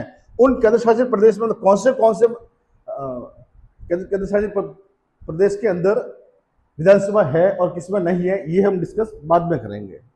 ठीक है, तो 28 और 8 ये आप ध्यान रखिएगा। और सेकंड जो शेड्यूल है उसके अंदर सैलरी दे रखी है, भत्ते दे रखे हैं, अलाउंसेस दे रखे हैं, और उनके मतलब विशेष जो विशेषाधिकार है वो दे रखे हैं। तो इसमें हम दो तरह से पढ़ेंगे। हम एक तो हम लोग पढ़ेंगे मतलब भारत की संचित निधि से जिसकी मतलब सैलरी है, अलाउंसेस है, ये जो पे होते हैं वो लिस्ट पढ़ेंगे। एक लिस्ट पढ़ेंगे कि जिसमें मतलब राज्य की संचित निधि, अब वो राजस्थान राज्य की संचित निधि हो, महाराष्ट्र की हो, उड़ीसा की हो, वो किसी की भी हो सकती है। ठीक है, तो हम सबसे पहले इस लिस्ट में नाम आएगा इसका राष्ट्रपति का। राष्ट्रपति की जो सैलरी है, सैलरी मतलब अलाउंसेस वगैरह सब कुछ, वो भारत की संचित निधि से दे होती है। ठीक है, राष्ट्रपति की सैलरी है, मतलब अलाउंसेस है, ये सब कुछ भारत के संचित निधि से दे होगी, मतलब कॉन्सोलिडेटेड फंड ऑफ इंडिया से। ठीक है, इसी तरह से जैसे वहां सेंटर में राष्ट्रपति है जो मतलब एग्जीक्यूटिव हेड है, बराबर, नाम मात्र एग्जीक्यूटिव हेड होता है, ये मतलब कार्यकारी जो मुख्य होता है, मतलब प्रमुख होता है, वो ये होता है सेंटर के अंदर राष्ट्रपति। उसी तरह से स्टेट के अंदर होता है राज्यपाल। तो राज्यपाल की सैलरी और अलाउंसेस राज्य की संचित निधि से, है ना, कंसोलिडेटेड फंड ऑफ स्टेट्स, ये है CF ऑफ इंडिया। ठीक है, सेकंड, जब यहाँ पे जब राष्ट्रपति आ गया तो उसके फिर 2 संसद के अंग होते हैं, राज्यसभा, लोकसभा। राज्यसभा के सभापति ये हो गए वाइस प्रेसिडेंट, बराबर। राज्यसभा के सभापति ही पदेन उपराष्ट्रपति होते हैं। ठीक है, और उपसभापति, इन दोनों की सैलरी, वेतन और भत्ते भी भारत की संचित निधि से होंगे। जब यहाँ पे वो राज्यसभा है तो स्टेट के अंदर क्या होगा, विधान परिषद। विधान परिषद के अंदर भी सभापति और उपसभापति की सैलरी जो है, जो वेतन और भत्ते हैं, वो राज्य की संचित निधि से दिए होंगे। उसी तरह से जब यहाँ राज्यसभा आ चुका है तो अभी हम लोकसभा में जाएंगे, तो लोकसभा के अध्यक्ष और उपाध्यक्ष, इनकी सैलरी भी भारत की संचित निधि से दे होती है। यहाँ पे अगर यहाँ लोकसभा है तो यहाँ पे विधानसभा आ जाएगी, बराबर। तो यहाँ पे फिर उसके अध्यक्ष और उपाध्यक्ष की सैलरी राज्य की, उस राज्य की संचित निधि से दे होगी। अब ये तीनों मिलके आपकी बन गई संसद। ठीक है, ये तीनों मिलके। अब हम जुडिशरी पे आएंगे, तो जुडिशरी में सुप्रीम कोर्ट के जितने भी जजेस हैं, सर्वोच्च न्यायालय के जो न्यायाधीश है, उनकी सैलरी, उनके अलाउंसेस भी कंसोलिडेटेड फंड ऑफ इंडिया से ही पेड होंगे, मतलब भारत की संचित निधि से ही दे होंगे। जब यहाँ पे हम सुप्रीम कोर्ट की बात कर रहे हैं सेंटर में, स्टेट में हम लोग बात करेंगे हाई कोर्ट की, उच्च न्यायालय की। तो उच्च न्यायालय के न्यायाधीश की जो सैलरी और अलाउंसेस है वो भी राज्य की संचित निधि से दे होंगे। ये हो गए। अब इसमें एक चीज एक्स्ट्रा है, ये है CAG 148 to 151, मतलब आर्टिकल्स है इसके। ठीक है, ये जो CAG भारत के नियंत्रक एक महालेखा परीक्षक, इनकी सैलरी भी भारत की संचित निधि से दे होगी। यहाँ पे एक टिप्पणी लिखी हुई है, वो आपको ध्यान रखना है। हमने ये पढ़ा था कि हाईकोर्ट के जजेस की सैलरी उस स्टेट की संचित निधि से दी जाएगी, बराबर, लेकिन उसके रिटायरमेंट होने के बाद उसकी जो पेंशन है वो भारत की संचित निधि से दी होगी। ये ध्यान रखिएगा। ये फैक्ट मतलब आज का फैक्ट नहीं है, जब से संविधान बना है तब का फैक्ट है, बहुत साल हो गए अब तो, है ना। लेकिन फिर भी ये कभी कभी मतलब ऑप्शन के अंदर दिया जाता है और हम लोग जल्दबाजी के अंदर उसको समझ नहीं पाते और मतलब गलती कर देते। तो ध्यान रखिएगा कि हाईकोर्ट के न्यायाधीशों की सैलरी तो राज्य की संचित निधि से दे होती है, लेकिन उनकी जो पेंशन है वो भारत की संचित निधि से दे होती है। वहां फिर इनकी रिटायरमेंट के बाद राज्य की संचित निधि से बाहर हट जाता है, फिर वो सेंटर उनको पेमेंट करता है। अब शेड्यूल 3 की अगर अपन बात करेंगे,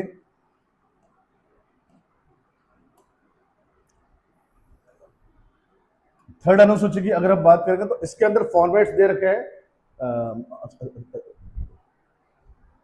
शपथ के अंदर फॉर्मेट्स दे रखे हैं। जब भी लाइक मतलब केंद्र के अंदर भी दे रखे हैं उसमें, और राज्य के अंदर भी दे रखे हैं। हम इसको मतलब केंद्र और राज्य में बांट के पढ़ते हैं। जिस तरह से मैंने यहाँ बनाया है ना, उसी तरह से मतलब कॉन्स्टिट्यूशन में लिखा हुआ नहीं है कि वो सेम इन्होंने ऐसे टेबल बनाई और इस तरह से लिखा, ऐसा नहीं है। उन्होंने तो बहुत मतलब लंबा चौड़ा लिखा होता है। हम लोगों को मतलब आसान करने के लिए ये सारे मतलब करामात तो करनी पड़ती है। इसमें हम लोग केंद्र के हिसाब से भी पढ़ेंगे और राज्य के हिसाब से पढ़ेंगे, जैसे अपने मतलब ऊपर भी पढ़ा था, ठीक है। तो केंद्र के अंदर क्या है, लोकसभा और राज्यसभा, इनके जो सांसद होते हैं, जो सांसद पहले फॉर्म भरते हैं, फोटो देखा होगा आपने इलेक्शन के टाइम में कि फॉर्म भरते हैं, सामने एसडीएम या दिल्ली जो कलेक्टर है वो बैठे होते हैं, फिर उनको तो फॉर्म दिया जाता है। वो जो फॉर्म देते हैं ना, उस फॉर्म के अंदर एक शपथ का फॉर्म होता है। वो फॉर्म की जो फॉर्मेट है वो यहाँ दे रखी है 3rd शेड्यूल के अंदर। मतलब सांसद का जो प्रत्याशी है ना, सांसद मतलब प्रत्याशी जो है, वो जो शपथ लेगा उस एसडीएम और डीएम के सामने, जब वो फॉर्म जब सबमिट करेगा मतलब इलेक्शन के लिए, ठीक है, उसके अंदर जो शपथ का फॉर्मेट है वो 3rd शेड्यूल में दिया हुआ है। अब वो सांसद का प्रत्याशी है, अब वो सांसद बन गया, तो सांसद बनने के बाद भी वो शपथ लेगा, तो उस शपथ का फॉर्मेट भी 3rd शेड्यूल के अंदर दे रखा है। सांसद बन गया, अब उसके बाद वो सांसद बनने के बाद क्या बनेगा, अगर पीएम चाहेगा तो वो होम मिनिस्टर बनेगा। अगर वो मिनिस्टर बनता है तो मिनिस्टर की भी जो शपथ है उसका फॉर्म, वो शपथ लेगा मिनिस्टर की भी, उसका फॉर्मेट भी इसके अंदर ही 3rd शेड्यूल के अंदर ही दिया हुआ है। ये स्टेट की बात हो गई, नहीं सर सेंट्रल की बात हो गई। इसी तरह से सेम हम जब स्टेट की बात करेंगे तो ऐसा है कि सबसे पहले मतलब विधायक या विधान परिषद का जो सदस्य है वो जो फॉर्म भरता है, उस फॉर्म के अंदर भी एक शपथ का फॉर्म होता है। मतलब प्रत्याशी जो होता है, जो वो उसके अंदर भी एक जो शपथ का फॉर्म होता है वो भी 3rd शेड्यूल के अंदर ही दे रखा है, उसका फॉर्मेट। उसके बाद जब वो प्रत्याशी इलेक्शन लड़ता है और जीत जाता है तो विधायक बनता है या फिर मतलब विधान परिषद का सदस्य बनता है। तो जब विधायक बन जाता है तब भी वो शपथ लेता है। वो जो शपथ लेता है उसका जो फॉर्मेट है 3rd शेड्यूल के अंदर दे रखा है। उसके बाद में मतलब विधायक बनने के बाद वो मंत्री बनता है अगर, तो मंत्री पद की शपथ भी, उसका फॉर्मेट भी 3rd शेड्यूल के अंदर दिया हुआ है। यहाँ पे हमने अलग अलग क्यों लिखा, मतलब विधायक और विधान परिषद सदस्य ये अलग इसलिए लिखा है, और यहाँ पे ये सेम लिखा है क्योंकि यहाँ पे राज्यसभा सांसद को भी राज्यसभा सांसद ही बोलते हैं, लोकसभा सांसद को भी लोकसभा सांसद ही बोलते हैं, इसलिए हमने कंबाइंड लिखा है। ऐसा मतलब कंफ्यूज मत होना, यहाँ पे हमने 2 लिखा है क्योंकि यहाँ पे विधायक जो मतलब विधानसभा का जो मेंबर होता है उसको हम बोलते हैं विधायक, और जो मतलब विधान परिषद का मेंबर होता है उसको हम बोलते हैं विधान परिषद सदस्य, एमएलसी, ठीक है।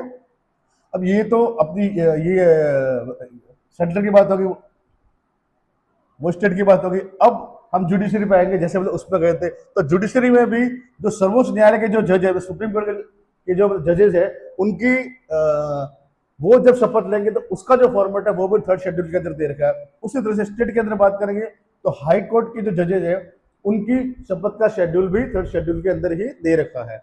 एक सीएजी, ये चीज वहां पर भी एक्स्ट्रा थी, एक चीज ये यहाँ पे भी एक्स्ट्रा है, ठीक है। सीएजी जब शपथ लेगा, जब उसकी नियुक्ति करेंगे राष्ट्रपति, तो वो जब जो शपथ लेगा तो उसका फॉर्मेट भी 3rd शेड्यूल के अंदर दे रखा है। अब इसके बाद जो यहाँ जो दे रखा है, ये जो चीजें दे रखी है, ये यहाँ पे ये 3rd शेड्यूल के अंदर नहीं है।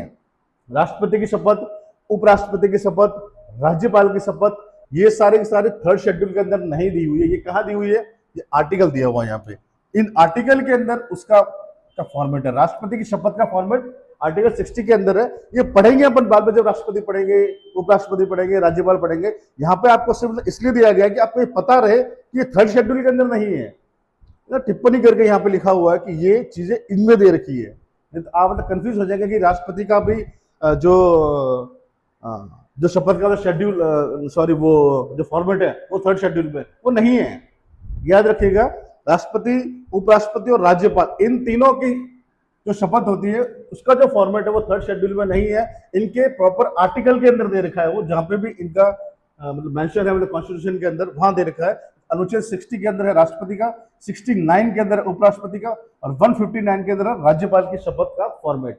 ध्यान रखिएगा। दूसरी चीज, राज्यसभा के सभापति और उपसभापति तथा लोकसभा के अध्यक्ष और उपाध्यक्ष के लिए कोई पृथक शपथ नहीं होती है। अब अपन ये देखते हैं, लोकसभा का अध्यक्ष कौन होता है और उसका उपाध्यक्ष कौन होता है। लोकसभा के मेंबर में से ही होगा, उसका इलेक्शन होगा साधारण बहुमत से, बराबर। लोकसभा के मेंबर से ही उसका मतलब अध्यक्ष चुना जाता है और उसका उपाध्यक्ष चुना जाता है। तो लोकसभा का मेंबर का मतलब क्या, सांसद। सांसद ने तो ऑलरेडी शपथ वहां ले ली है ऊपर, हमने देखा था। तो अलग से कोई पृथक कोई शपथ नहीं होती है लोकसभा के अध्यक्ष की, स्पीकर की और डिप्टी स्पीकर की अलग से कोई शपथ नहीं होती है लोकसभा की। राज्यसभा की अगर हम बात करें तो सभापति, ये कौन है, वाइस प्रेसिडेंट। वाइस प्रेसिडेंट की शपथ यहाँ पे ऑलरेडी दे रखी थी 69 के अंदर, तो वो उपराष्ट्रपति की शपथ ले चुका 69 के अंदर। तो वो फिर राज्यसभा के सभापति के रूप में अलग से उसकी कोई शपथ नहीं होगी, याद रखिएगा। वो सभापति क्या होता है, ये मेंबर ऑफ राज्यसभा होता है, राज्यसभा का एक मेंबर होता है, वही अपना उस सभापति बनता है। तो राज्यसभा का मेंबर होता है सांसद। सांसद ने शपथ ऑलरेडी ले रखी थी ऊपर, बराबर। तो ये इनकी ये चार जो ऑफिसेज है, जो कार्यालय है, इनकी अलग से शपथ नहीं होती है, ठीक है, ध्यान रखिएगा। इजी है, लेकिन कभी कभी ये कंफ्यूज कर देते हैं स्टेटमेंट के अंदर, अगर अपने को देते हैं तो ध्यान रखिएगा इस चीज को। विधानसभा के अध्यक्ष एवं उपाध्यक्ष के लिए कोई प्रत्यक्ष शपथ नहीं होती है। सेम वो कहानी, ये कौन होता है, ये एमएलए होता है। विधानसभा का अध्यक्ष एमएलए होता है और उपाध्यक्ष भी एमएलए होता है। तो विधानसभा का अध्यक्ष एमएलए मतलब विधायक, शपथ ऑलरेडी ले चुके थे वो, अब अलग से इनकी भी शपथ नहीं होती है। 4th शेड्यूल के अंदर ये दे रखा कि राज्यसभा में किसी स्टेट की कितनी सीट्स होंगी, तो इसमें कोई ज्यादा वो है नहीं, देख लीजिएगा आप। राज्यसभा में प्रत्येक राज्य और संघ राज्य क्षेत्र, चाहे वो स्टेट हो चाहे वो केंद्र शासित प्रदेश हो, वो आवंटित सीटों का विवरण इसमें दे रखा है, वो समझने लायक चीज नहीं है ये। 5th अनुसूची, 5th जो शेड्यूल है उसके अंदर क्या दे रखा है, ध्यान इसमें सिर्फ ध्यान ये रखना है कि मतलब अनुसूचित क्षेत्र है, यहाँ पे कम्युनिटी नहीं है, ये ध्यान रखिएगा। ये मतलब कंफ्यूज करता है वो, ये मतलब एरियाज है, शेड्यूल एरियाज है। शेड्यूल मतलब कम्युनिटीज या ट्राइब्स नहीं है, शेड्यूल एरियाज है, क्षेत्र की बात की गई है। तो 10 स्टेट ऐसे हैं जहां पे कुछ राज्यों में, मतलब 10 राज्यों में, ठीक है, अनुसूचित क्षेत्रों के प्रशासन से संबंधित जो प्रावधान है वो इस 5th शेड्यूल के अंदर लिखे हुए हैं। ये राष्ट्रपति और राज्यपाल के द्वारा इनका मतलब प्रशासन होता है। तो ये वहां दे रखे, इसमें राजस्थान भी शामिल है उन 10 राज्यों में। तो राजस्थान के अंदर भी कुछ मतलब ऐसे शेड्यूल्ड एरियाज हैं जहां का प्रशासन राज्यपाल के द्वारा होता है, राष्ट्रपति के थ्रू। अपन जब राज्यपाल पढ़ेंगे तो उसमें ये पढ़ेंगे, और अगर आप देखेंगे तो ये राजभवन की साइड पे एक दो वेब पेज में मतलब दे रखा है इसके बारे में। और ये यहां से क्वेश्चन बहुत इंपॉर्टेंट बन जाता है, क्योंकि बहुत टाइम हो गया शायद यहाँ से RS प्री में कोई क्वेश्चन नहीं आया है। ये जो अनुसूचित जो क्षेत्र है राजस्थान के अंदर, वहां से आ सकता है इस बार, ये ध्यान रखिएगा। हम जब राज्यपाल पढ़ेंगे तो उसको पढ़ेंगे, जो वहां पे ऑथेंटिक सोर्स पे जो भी दे रखा है वो। अब जो 6th शेड्यूल है उसके अंदर ये 4 स्टेट्स दिए गए, इन 4 स्टेट्स की जो शेड्यूल एरियाज है उनकी बात की गई है। यहाँ पे वो 10 स्टेट्स थे जिसके अंदर राजस्थान भी था। यहाँ पे ये मतलब प्रॉपर सिर्फ ये 4 स्टेट आपको याद रखना है, असम, मेघालय, त्रिपुरा, मिजोरम। इसके अंदर मणिपुर नहीं है। अगर आपको ये मतलब याद रखने में कोई दिक्कत हो रही है, मैप बनाइएगा इंडिया का, फटाफट से मैप बना के आप देखिएगा कहाँ पे असम है, कहाँ पे मिजोरम है, कहाँ पे त्रिपुरा है, कहाँ पे मेघालय, ये चारों है। इसके पास का जो नागालैंड है वो नहीं है, फिर मतलब मणिपुर नहीं है, ये ध्यान रखिएगा। 2 नहीं है, बाकी ये 7 सिस्टर में से ये है, ठीक है। अब हम पढ़ेंगे 7th शेड्यूल, और 7th शेड्यूल के अंदर 3 लिस्ट दे रखी है, राज्य सूची, संघ सूची, राज्य सूची और समवर्ती सूची। संघ सूची के अंदर कुछ सब्जेक्ट्स, कुछ विषय दे रखे हैं जिनके ऊपर कानून सिर्फ संसद बना सकती है, राज्य की विधानसभा नहीं बना सकती। राज्य का विधानमंडल उस पर संसद उस पर कानून नहीं बना सकती। राज्य सूची के अंदर कुछ मतलब ऐसे मतलब स्थानीय विषय दे रखे हैं जिसके ऊपर जो कानून है वो राज्य की विधानसभा बना सकती है। और 3rd जो इसकी सूची है, जो संबंधित सूची मतलब कॉन्करेंट लिस्ट, इसके ऊपर दोनों कानून बना सकते हैं, इसके ऊपर कानून दोनों बना सकते हैं, राज्य भी बना सकता है और ये भी बना सकते हैं, ये अपना केंद्र है वो भी बना सकता है, ठीक है। अब टकराव की स्थिति में क्या होगा क्या नहीं होगा, वो जब अपन आर्टिकल जब 246, 247, 248, 249, 252 हम जब पढ़ेंगे तब उसके अंदर सब कुछ क्लियरिटी आ जाएगी कि ये मतलब कौन से मतलब कानून प्रिवेल होंगे या फिर मतलब वरीयता मिलेगी स्टेट के कानून को मिलेगी। अगर वो कोई सेम सब्जेक्ट पे कानून बनाया गया तो स्टेट के कानून को वरीयता मिलेगी या सेंट्रल के कानून को वरीयता मिलेगी। कुछ चीजें यहाँ पे भी लिखी हुई होगी, वो अपन देख लेते हैं, जो कि यहाँ पे लिखनी भी जरूरी थी, वो हमने यहाँ पे लिख के दी है आपको। अवशिष्ट जो विषय है उसके, अवशिष्ट जो विषय है, अवशिष्ट में रिजिडुअल जो सब्जेक्ट है, जो हमने मतलब ऑब्जेक्टिव रिजोल्यूशन में उद्देश्य प्रस्ताव में जब हमने वहां जब देखा था, तो वहां पे क्या हुआ था कि मतलब अवशिष्ट शक्तियां जो थी वो राज्यों को दे रखी थी। वो क्यों दे रखा था? क्योंकि उस टाइम ऐसे ही हालात थे अपने को कि राज्यों को एक करना था। इंडिया का मतलब यूनिफिकेशन अभी तक हुआ नहीं था, इंडिया को एक करना था। तो उस चक्कर में फिर राज्यों को थोड़ा आप कह सकते हैं मतलब लेमन्स लैंग्वेज में कि खुश करने के लिए एक्चुअली वहां पर ये प्रावधान लिखा गया था कि अवशिष्ट शक्तियां जितनी भी होगी वो राज्यों को दी जाएगी। एक बार संविधान जब बन गया पूरा, उसके बाद में उन्होंने यहाँ पे ये चेंज कर दिया, ये लिख दिया उन्होंने, अवशिष्ट जो शक्तियां है, जो विषय है, उस पर कानून संसद बनाएगी, राज्य नहीं बना सकते उसके ऊपर। ठीक है, ये याद रखिएगा। वहां पे कुछ और लिखा हुआ है तो ऑब्जेक्टिव रिजोल्यूशन के अंदर, यहाँ पे उसका एकदम विपरीत लिखा हुआ है, ये याद रखिएगा। नेक्स्ट चीज, संघ सूची और राज्य सूची और संवर्धित सूची, सॉरी, संघ सूची को राज्य सूची और संवर्धित सूची पर वरीयता प्राप्त होगी, संघ सूची को। ठीक है, ये इसमें तो कोई दोहराई है नहीं कि हमारा सेंटर स्ट्रांग है। स्टेट को भी मतलब ऑटोनोमस मतलब पावर्स दी गई है, लेकिन फिर भी हमारा सेंटर स्ट्रांग है। ठीक है, टकराव की स्थिति में केंद्रीय कानून को वरीयता प्राप्त होगी। अगर सेम सब्जेक्ट पे कोई कानून बना दिया स्टेट ने भी और केंद्र ने भी, तो उसके ऊपर मतलब केंद्र के कानून को वरीयता दी जाएगी। लेकिन इसमें एक चीज ये भी दे रखी कि जब तक कि राज्य का कानून राष्ट्रपति की स्वीकृति प्राप्त ना कर ले, तब तक उसको वरीयता दी जाएगी। अगर राज्य ने भी कोई कानून बना दिया है और राज्यपाल ने उसको स्वीकृति दे दी है, तो स्टेट के मतलब उस स्टेट के अंदर वो कानून प्रिवेल होगा। इसके अंदर एक संशोधन भी हुआ था 1976 के अंदर। इस लिस्ट के अंदर जो लिस्ट दे रखी है तीनों की लिस्ट, इसके अंदर क्या क्या सब्जेक्ट है, वो सारे के सारे सब्जेक्ट हम यहाँ नहीं पढ़ सकते, वो पढ़ने को तो 100 सब्जेक्ट, मतलब 97, 66, 47 इतने सब्जेक्ट याद भी नहीं होंगे आपसे। तो इसमें जो 42वां संविधान संशोधन हुआ था 1976 में, इसमें क्या हुआ था कि 5 सब्जेक्ट जो थे वो राज्य सूची से निकाल के संवर्धित सूची में डाल दिए थे। मतलब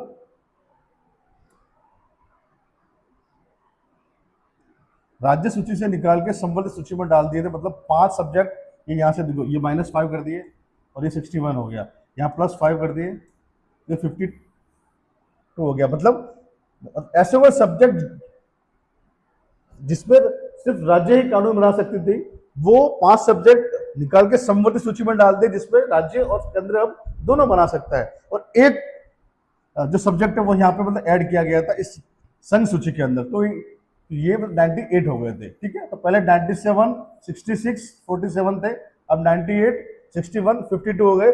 इनकी जो संख्या है वो मुझे नहीं लगता होता RS जैसे एग्जाम में मतलब पूछी जाएगी, तो थोड़ा ध्यान रखिए। ये सब्जेक्ट जरूर याद रखना। 5 सब्जेक्ट कौन से थे? वन और वन्य जीव, 2 तो ये हो गए। फिर मापन की इकाइयां, जो मापन की अपनी जो मतलब इकाइयां होती है वो।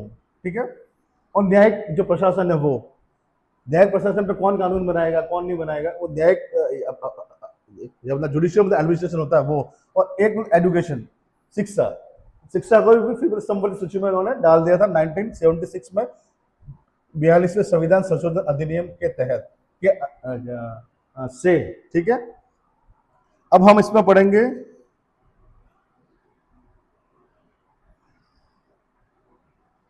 एट शेड्यूल के अंदर भाषाएं दे रखी है संविधान के अंदर।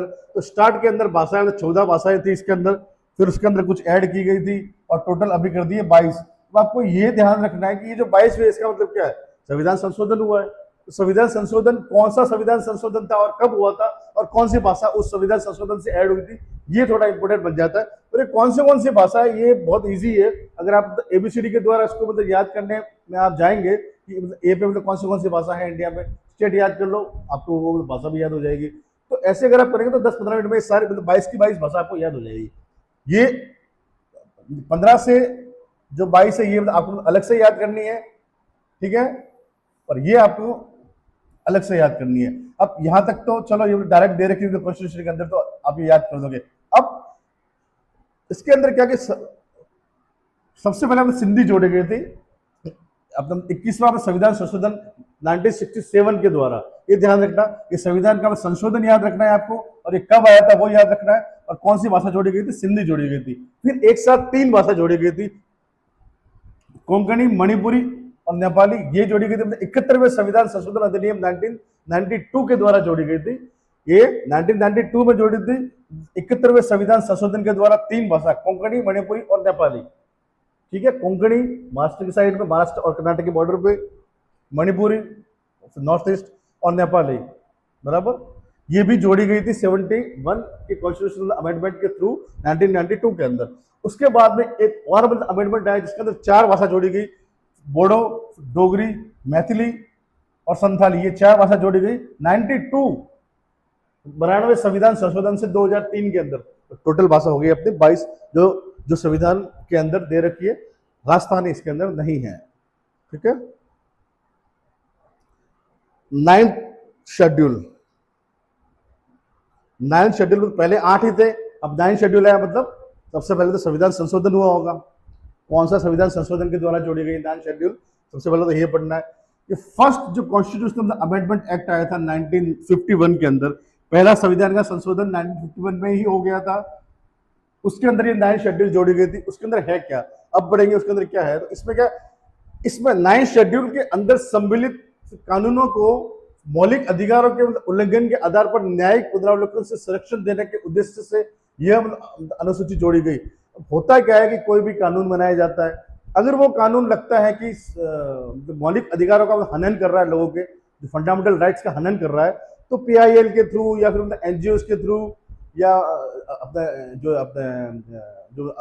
एडवोकेट्स होते हैं या फिर कोई साधारण जो आदमी है वो भी मतलब कोर्ट पे जा सकता है और अपने उन मौलिक अधिकारों के विरुद्ध जो जिसका हनन हुआ है के खिलाफ वो पिटीशन दायर कर सकता है। तो फिर क्या करती है कोर्ट, उस कानून को फिर उस कानून का मतलब न्यायिक मतलब पुनरावलोकन करती है, उसका जुडिशियल रिव्यू करती है कि कानून सही है कि नहीं है, क्या ये रियल में फंडामेंटल राइट्स का उल्लंघन कर रहा है कि नहीं कर रहा है। क्योंकि फंडामेंटल राइट्स का उल्लंघन सरकार नहीं कर सकती सामान्य परिस्थितियों में, मतलब इमरजेंसी की कहानी अलग है, वो अपन आगे जब हम इमरजेंसी पढ़ेंगे तो अपन पढ़ेंगे। लेकिन फंडामेंटल राइट्स जो भी मतलब कॉन्स्टिट्यूशन में लिखे हुए हैं रीजनेबल रेस्ट्रिक्शंस के सहित लिखे हुए हैं, निरपेक्ष नहीं है हमारे फंडामेंटल राइट्स की बोलने की आपको आज़ादी है तो आप कुछ भी बोल दोगे, ये नहीं है। इसके ऊपर भी कुछ मतलब रीजनेबल जो मतलब रेस्ट्रिक्शंस है वो दे रखी है। उसके अलावा अगर फिर भी हार्म हो रहा है मौलिक अधिकार तो उसके खिलाफ आप कोर्ट में जा सकते हैं। तो सरकार ने क्या करा कि ये एक शेड्यूल जोड़ दिया उसमें, उन्होंने उसमें ये लिखा कि इस शेड्यूल के अंदर जो भी कानून हम लोग बनाएंगे और वो कानून अगर हमने इस शेड्यूल में डाल दिए है तो उन कानूनों को का न्यायिक पुनरावलोकन नहीं होगा इस बेस पे कि ये फंडामेंटल राइट्स को वायलेट कर रहे हैं। आपके फंडामेंटल राइट्स को वायलेट कर भी रहे होंगे अगर, और फिर भी हमने अगर इसको 9th शेड्यूल में डाल दिया है तो उस कानून का जुडिशियल रिव्यू नहीं हो सकता। ये 9th शेड्यूल का पूरी कहानी है। ये उन्होंने ऐसा किया था और उन्होंने क्यों किया था थोड़ा सा मैंने यहाँ मतलब लिखा है, लेकिन आप देख लीजिएगा थोड़ा सा, हो सकता है मतलब एग्जाम में मतलब पूछा जाए कि भाई ऐसा क्यों किया था सरकार ने, ऐसे मतलब कानून किस तरह के मतलब कानून थे वो कि सरकार ही मतलब ये चाहती थी कि भाई कोई मतलब कोर्ट में ना जाए मतलब उसके खिलाफ। वो कानून थे मतलब राज्य विधानसभा के द्वारा जो पारित जो अपने मतलब भूमि सुधार और अपने जमींदारी उन्मूलन से संबंधित मतलब कानून थे। लेकिन जैसे कि जब देश आजाद हुआ, संविधान लागू हुआ, तो जो लैंड थी, जो भूमि थी, वो मतलब एक सेंट्रलाइज्ड थी, मतलब एक ही बंदे के पास बहुत सारी जमीन थी, तो उसके अंदर सुधार करना बहुत जरूरी था। तो वो जो ये भूमि सुधार से रिलेटेड जो भी मतलब कानून उन्होंने मतलब गवर्नमेंट लाए, मतलब स्टेट की जो विधानसभाओं ने लाए, ये कानून यहाँ पे डाले गए कि मतलब इसके अंदर अगर fundamental rights, property, right to property एक फंडामेंटल राइट था पहले, अब तो वो अपना कॉन्स्टिट्यूशनल राइट है, वो था वहां राइट, मतलब इसीलिए मतलब उस राइट को मतलब वायलेट ये जो कानून है वो कर रहा था। लेकिन सरकार ने ये शेड्यूल जोड़ के बोल दिया कि वो फंडामेंटल राइट्स को वायलेट ये लॉ कर सकते हैं लेकिन इसका जुडिशियल रिव्यू नहीं होगा। ठीक है, मतलब ये मतलब कानूनों के मतलब उद्देश्य से, मतलब इन कानूनों को लाने के मतलब उद्देश्य से ये 9th शेड्यूल को जोड़ा गया था। मुझे लग रहा है आपको समझ में आ रहा होगा। और संसद के भी कुछ मतलब अलग अलग मतलब विषय में कुछ कानून थे जिनको 9 शेड्यूल में उन्होंने प्लेस किया था, जो कि जुडिशियल रिव्यू से मतलब इम्यून थे कि सरकार अगर वो कानून बनाती है तो कोर्ट उसको रिव्यू नहीं करेगी, अगर जब रिव्यू नहीं करेगी तो जैसा वो कानून बना है वैसा वैसा उसकी पालना होगी, वो अनकॉन्स्टिट्यूशनल, असंवैधानिक या फिर नील घोषित नहीं हो सकता। मतलब वो कानून अगर कुछ कोई भी कानून अगर 9 शेड्यूल के अंदर प्लेस कर दिए गए हैं, उसका जुडिशियल रिव्यू नहीं होगा, इसका मतलब ये होता है कि आप कोर्ट में नहीं जा सकते। अगर आपके फंडामेंटल राइट्स भी वायलेट हो रहे हैं उस कानून से, तब भी आप नहीं जा सकते। ये स्टार्ट के अंदर ये बिल 13 थे, अब 282 हो चुके हैं। अब 9 शेड्यूल के अंदर टोटल 282 जो लॉज है वो प्लेस है, जिनके खिलाफ आप कोर्ट में नहीं जा सकते, चाहे वो कानून आपके फंडामेंटल राइट्स को वायलेट कर रहे हैं। ये 9 शेड्यूल इसलिए जोड़ी गई थी फर्स्ट कॉन्स्टिट्यूशनल अमेंडमेंट एक्ट से 1951 के अंदर। इसमें एक केस आया था 2007 के अंदर, आई आर कोहेलो बनाम तमिलनाडु राज्यवाद, ठीक है, ये केस आया था। तो उसमें उन्होंने क्या होता सुप्रीम कोर्ट ने कि 24 अप्रैल 1973, ये डेट बहुत इंपॉर्टेंट है, याद रखिएगा।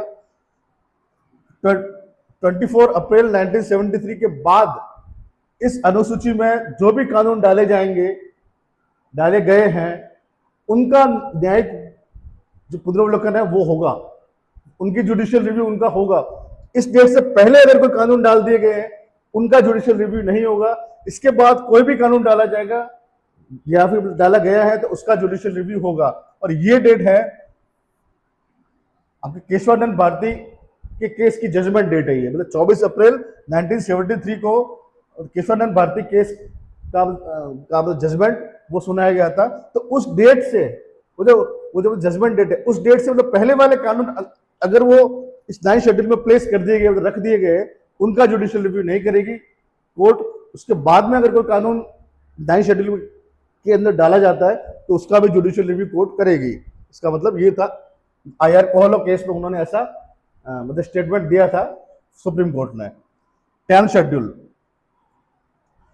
शेड्यूल की हम अगर बात करेंगे तो ये जोड़ा गया था मतलब 52nd संविधान संशोधन 1985 से। ये क्यों जोड़ा गया था? दल बदल जो सांसद है, कोई विधायक है, वो दल बदल करते थे। मतलब इलेक्शन होने के बाद ए पार्टी से जीतते थे, फिर बी पार्टी में जाके वो शामिल हो जाते थे, और बी पार्टी फिर मतलब मेजोरिटी नहीं होती थी, फिर भी उसकी मेजोरिटी हो जाती थी जब वो उसको ज्वाइन करते थे, और फिर वो सरकार बना देती थी। तो ये एक्चुअल में जो मैंडेट मतलब जो लोगों ने मतलब जो वोटर्स ने जो मैंडेट दिया है, उस मैंडेट को फ्रैक्चर करने की मतलब कोशिश होती थी। वो ये अनकॉन्स्टिट्यूशनल एक तरह से लोगों ने ए पार्टी की कैंडिडेट को जिता के भेजा है, लेकिन वो बी में मिल जाता है और बी अपनी सरकार फॉर्म कर देती है। तो ये एक तरह से गलत था।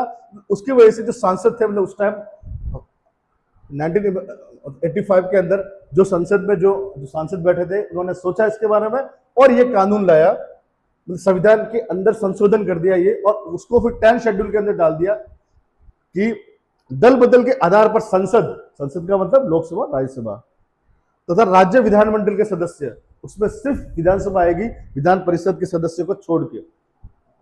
विधान परिषद के सदस्यों पे दल बदल कानून, एंटी डिफेक्शन लॉ नहीं लगता है, ठीक है, कि अयोग्यता से संबंधित प्रावधान है इसके अंदर। अगर कोई ए पार्टी से कोई जीत के आया और बी पार्टी में जा रहा है तो उसकी सदस्यता समाप्त हो जाएगी। उससे संबंधित सारा कानून है ये, जो बातें है वो 10 शेड्यूल के अंदर डाली गई है, और वो डाली गई है 52वां संविधान संशोधन 1985 के थ्रू, ठीक है। इसमें किसकी सदस्यता जाएगी और किसकी नहीं जाएगी, ये जो निर्णय है, ये निर्णय लोकसभा के अध्यक्ष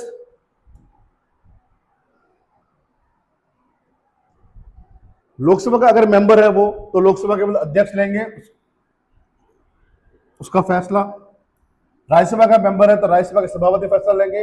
अगर विधानसभा के वो मेंबर है तो विधानसभा के अध्यक्ष उसका फैसला लेंगे, और इनके फैसलों के खिलाफ कोर्ट में भी जा सकते हैं, जुडिशियल रिव्यू हो सकता है। जो भी फैसला दिया है लोकसभा अध्यक्ष ने लोकसभा के सांसद के लिए कि उसकी सदस्यता को अगर वो निरस्त कर दिया गया है, तो वो लोकसभा सांसद है वो कोर्ट में भी जा सकता है इस निर्णय के खिलाफ। ये कहा गया था क्योतो होलोहन केस के अंदर, ये ध्यान रखिएगा, ये मामला, ये बहुत इंपॉर्टेंट मामला हो सकता है, आपको एग्जाम में इस बार देखने को मिल जाए। तो क्योतो होलोहन मामला 1992 में ये कहा गया था कि लोकसभा अध्यक्ष, राज्यसभा सभापति और विधानसभा अध्यक्ष ने जो भी निर्णय सुना है उसके मेंबर्स के लिए, उसके खिलाफ न्यायिक पुनरावलोकन हो सकता है। ये कहो तो होलोहन मामला 1992 में कहा था सुप्रीम कोर्ट ने, ठीक है। मतलब उसको अधिकार है, उस सांसद को या फिर उस विधायक को जिसकी सदस्यता निरस्त की गई है, उसको कोर्ट में जाने का भी अधिकार है कि मेरी जो सदस्यता जो निरस्त की गई है वो सही तरह से मतलब लॉ को फॉलो नहीं किया गया उसके अंदर, उसके लिए वो जा सकता है कोर्ट के अंदर।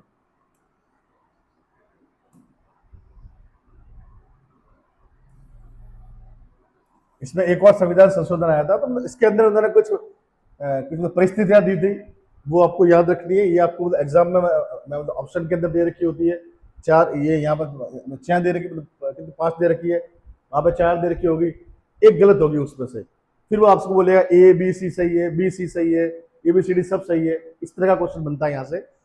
तो 2003 में 51वां संविधान संशोधन आया था, तो इसके अंदर कुछ परिवर्तन किए गए। पहला परिवर्तन क्या था?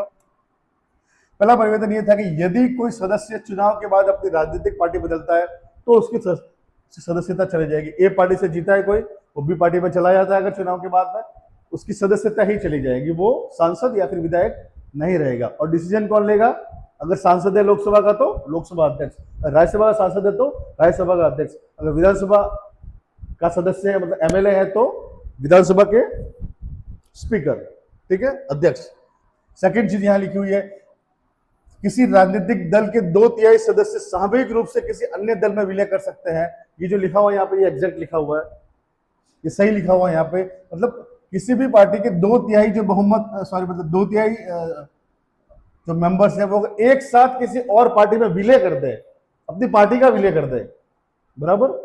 जैसे मान लो कि मतलब 10 कैंडिडेट है किसी पार्टी के, 10 में से अगर 2/3 कितना होता है? 10 का 2/3 कितना होता है?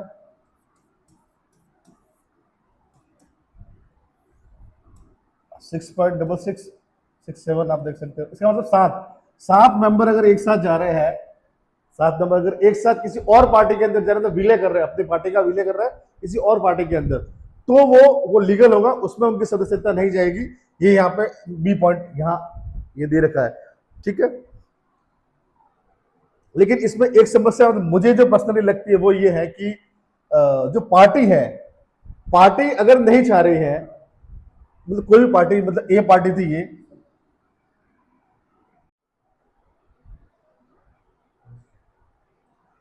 अब इसके अंदर मुझे मतलब पर्सनली मुझे ऐसा लगता है कि इसमें क्या होता है कि ए से को मतलब ए पार्टी है, ए पार्टी के 2/3 जो सदस्य है वो बी पार्टी में जा रहे हैं, ठीक है, पार्टी पूरी ही विलय हो रही है इसके अंदर। ये मतलब ए पार्टी है, ए पार्टी पूरी तरह से मतलब विलय हो रही है बी पार्टी में, तो ए पार्टी की जो मतलब ऑर्गेनाइजेशन है उसका, वो ये डिसीजन लेगा, ना कि उसके मेंबर जो 7 जो अपन ने कैलकुलेट किए थे, 7 10 अगर मेंबर है तो 7 मेंबर है, वो जब जा रहे हैं बी पार्टी में तो वो मेंबर डिसीजन लेके मतलब पूरी पार्टी को विलय कर देगा। पार्टी का लिखा हुआ है कॉन्स्टिट्यूशन के अंदर, विलय लिखा हुआ है। विलय किस चीज का होता है? पार्टी का होता है। तो पार्टी को तो पूछना पड़ेगा ही पड़ेगा, मुझे ऐसा लगता है। अगर वो पार्टी को नहीं पूछ रहे हैं और वो साथ के साथ वहां जा रहे हैं तो ये अनकॉन्स्टिट्यूशनल मेरे ध्यान में हो सकता है। एक्चुअल में मतलब कानून जो कॉन्स्टिट्यूशन में लिखा है वो तो यही लिखा है जो मैंने आपको पढ़ाया, लेकिन ये मतलब मेरी मतलब पर्सनल थॉट है कि अगर पार्टी विलय हो रही है तो ए पार्टी खुद मतलब उसको मतलब पूछना जरूरी है, और ये खुद उसके अंदर विलय होना चाह रही है कि नहीं चाह रही है, ये जरूरी है यहाँ पे, मुझे ऐसा लगता है। नहीं कि इसके मतलब 10 जो मेंबर है उसमें से 7 मेंबर अगर यहाँ चले गए तो वो मतलब विलय हो गया मतलब पूरी पार्टी का, वो कैसे हो सकता है? वो जो 3 मेंबर बचे हैं वो कहाँ जाएंगे फिर? चलो ये मतलब मान लो लोकसभा के अंदर मतलब 7 के जो मतलब 10 मेंबर में से 7 मेंबर वहां गए, राज्यसभा के अंदर भी तो होंगे उसके मेंबर उसी पार्टी के, राज्य के विधानसभा में भी तो होंगे उसके विधायक। तो पार्टी तो विलय, अगर पार्टी को नहीं पूछा गया मतलब क्या? पार्टी पूरी विलय नहीं हुई है बी के अंदर। उस पार्टी के किसी एक हाउस के अंदर, चाहे वो लोकसभा हो, चाहे राज्यसभा हो, चाहे विधानसभा हो, किसी भी स्टेट की एक हाउस के अंदर 2/3 जो उसके सदस्य है वो विलय हो रहे हैं, तो सांसद या विधायक विलय हो रहे हैं, पार्टी विलय नहीं हो रही है, बराबर। इसलिए मैं कह रहा हूं कि पार्टी को पूछना जरूरी है इस मामले में। ये डिसीजन पार्टी लेगी कि उसको विलय होना है कि नहीं होना है। उसके मतलब पार्टी को मतलब बिना पूछे अगर वो विलय हो रहे हैं, 7 मेंबर अगर वो यहां जा रहे हैं कि हम लोग ए से बी पार्टी में मतलब विलय हो रहे हैं, जो कि यहाँ 2/3 लिखा हुआ है, 2/3 के अकॉर्डिंग अगर विलय हो रहे हैं तो उसकी सदस्यता नहीं जाएगी, ऐसा कॉन्स्टिट्यूशन में लिखा हुआ है। लेकिन मुझे ऐसा लगता है कि थोड़ा सा बायस्ड है, मतलब अनकॉन्स्टिट्यूशनल है ये। इस पे आज नहीं तो कभी ना कभी, मतलब भविष्य में कोर्ट में इसके बारे में बात हो सकती है कि इसको थोड़ा, इसकी मतलब इंटरप्रिटेशन मतलब क्या होगी। ये तो मतलब हाई अपना सुप्रीम कोर्ट ही कर सकता है। जो संविधान में जो कुछ भी लिखा हुआ है उसके अंदर वो एग्जैक्टली उसका मतलब क्या है, उसकी व्याख्या तो संविधान की जो व्याख्या है उस व्याख्या करने का अधिकार तो सुप्रीम कोर्ट के पास ही है। तो जब ये केस कभी सुप्रीम कोर्ट के पास जाएगा तो इसके बारे में जरूर बहस होगी कि पार्टी को मतलब बिना पूछे अगर सांसद जा रहे हैं, मतलब विलय कर रहे हैं 2/3 सांसद किसी भी ए पार्टी के बी पार्टी के अंदर, तो क्या उनकी सदस्यता रहनी चाहिए या उनकी सदस्यता निरस्त कर देनी चाहिए, क्या होगा क्या नहीं होगा। तो इसकी व्याख्या सुप्रीम कोर्ट करेगी जब भी ऐसा कोई केस जाएगा मतलब कोर्ट के अंदर। तो सी पॉइंट के अंदर क्या है, निर्दलीय कोई चुनाव अगर लड़ता है तो फिर वो राजनीतिक पार्टी ज्वाइन नहीं कर सकता। इसमें मैं क्या ही समझाऊं आपको। मनोनीत जो सदस्य है, जो राज्यपाल करते हैं, जो राष्ट्रपति करते हैं, वो अगर 6 महीने के अंदर अंदर जैसे ही उनको मतलब मनोनीत किया गया और वो 6 महीने में अंदर अंदर वो चाहे तो किसी भी पार्टी को ज्वाइन कर सकते हैं, उसके बाद वो ज्वाइन नहीं कर सकते। ठीक है, मतलब वोटिंग के उनको राइट्स नहीं होंगे उसके बाद में। ई, यदि कोई सदस्य व्हीप का उल्लंघन करता है तो राजनीतिक दल 15 दिनों के अंदर उसको अगर माफ नहीं करता है, अगर क्षमा नहीं करता है, तो भी उसकी सदस्यता चली जाएगी। व्हीप का मतलब ये होता है कि हर पार्टी जो है मतलब का एक मतलब चीफ व्हीप होता है, एक बंदा होता है सांसद में से या मतलब विधायक में से एक बंदा होता है, वो सारे के सारे सांसद को और विधायकों को एक ऑर्डर जारी करता है कि आपको सबको पार्टिकुलर किसी बिल के अंदर यस में वोट करना है कि नो में वोट करना है। जो भी मतलब इंस्ट्रक्शंस वो देता है वो फॉलो करने होते हैं उस पार्टी के सारे मेंबर्स को, जो भी उस हाउस के अंदर है। अगर वो फॉलो नहीं करते उसमें से मतलब कोई मेंबर, और फिर 15 दिन के अंदर वो राजनीतिक दल जिसके मेंबर ने फॉलो नहीं किया मतलब उसके व्हीप को, उसको वो अगर उस मेंबर या फिर मेंबर्स को क्षमा नहीं करता है, माफी नहीं करता है, तो 15 दिन के बाद में उसकी जो सदस्यता है वो निकल जाएगी। लेकिन यहां तक बात आती ही नहीं है, और राजनीतिक दल 2-3 दिन के अंदर ही उसको अपनी पार्टी से निकाल देता है अगर वो व्हीप का पालन नहीं कर रहा है कोई सदस्य। तो 11 शेड्यूल के अंदर क्या दे रखा है, 73 का संविधान संशोधन और 74वां जो संविधान संशोधन है वो मतलब 12वीं में दे रखा है और ये 11वीं में दे रखा है। इसके ये 1992 में आए थे दोनों के दोनों। इसके अंदर तो पंचायत राज संस्थाओं की बात की गई थी और इसके अंदर नगर पालिका की बात की थी। मतलब पंचायत राज संस्थान के इंडिया में 3 लेयर है, ग्राम पंचायत, पंचायत समिति और जिला परिषद। उसी तरह से यहाँ पे भी आपका नगर पालिका है, फिर नगर परिषद है, फिर नगर निगम है। तो 3 लेयर यहाँ पे भी है, यहाँ पे भी 3 लेयर है। तो मतलब इनके अंदर क्या है, मतलब ये जो पीआरआई जो संस्थान है मतलब इनकी शक्तियां हैं, कार्य हैं, उत्तरदायित्व मतलब क्या क्या रहेंगे उनके, वो यहाँ पे 11 शेड्यूल में और 12 शेड्यूल में दे रखे हैं। अब जो 11 शेड्यूल के अंदर जो पीआरआई दे रखे उसके टोटल सब्जेक्ट मतलब 29 दे रखे उसके, मतलब 29 सब्जेक्ट से रिलेटेड वो काम जो पीआरआई है, चाहे वो पंचायत हो, चाहे आपके पंचायत समिति हो, चाहे जिला परिषद हो, वो मतलब 29 सदस्य सॉरी मतलब विषय के अंदर वो अपना काम कर सकती है। ये जो विषय है 29, ये 243 जी में दे रखे। ये अपन जब ये आर्टिकल्स पढ़ेंगे तब सारे के सारे विषय अपन पढ़ेंगे कि वो 29 विषय कौन से। राजस्थान में अभी तक ये विषय सिर्फ 25 ही सौंपे गए हैं पीआरआई को, तो पंचायत राज संस्थान को राजस्थान के अंदर 29 में से 25 सब्जेक्ट ही मतलब सौंपे गए हैं। उसी तरह से यहाँ पे मतलब 18 सब्जेक्ट दिए गए हैं नगर पालिका वाले में। ये 243W में दे रखे हैं वो 18 सब्जेक्ट, और ये तो एग्जाम में भी आया था लास्ट ईयर 2023 में शायद आया था, अब 2023 में कि 243W के अंदर कौन से विषय हैं। ठीक है, ये आपकी सारी की सारी शेड्यूल्स हो गई अभी। इसके बाद में इसमें क्या दे रखा है, ये बहुमत दे रखे हैं।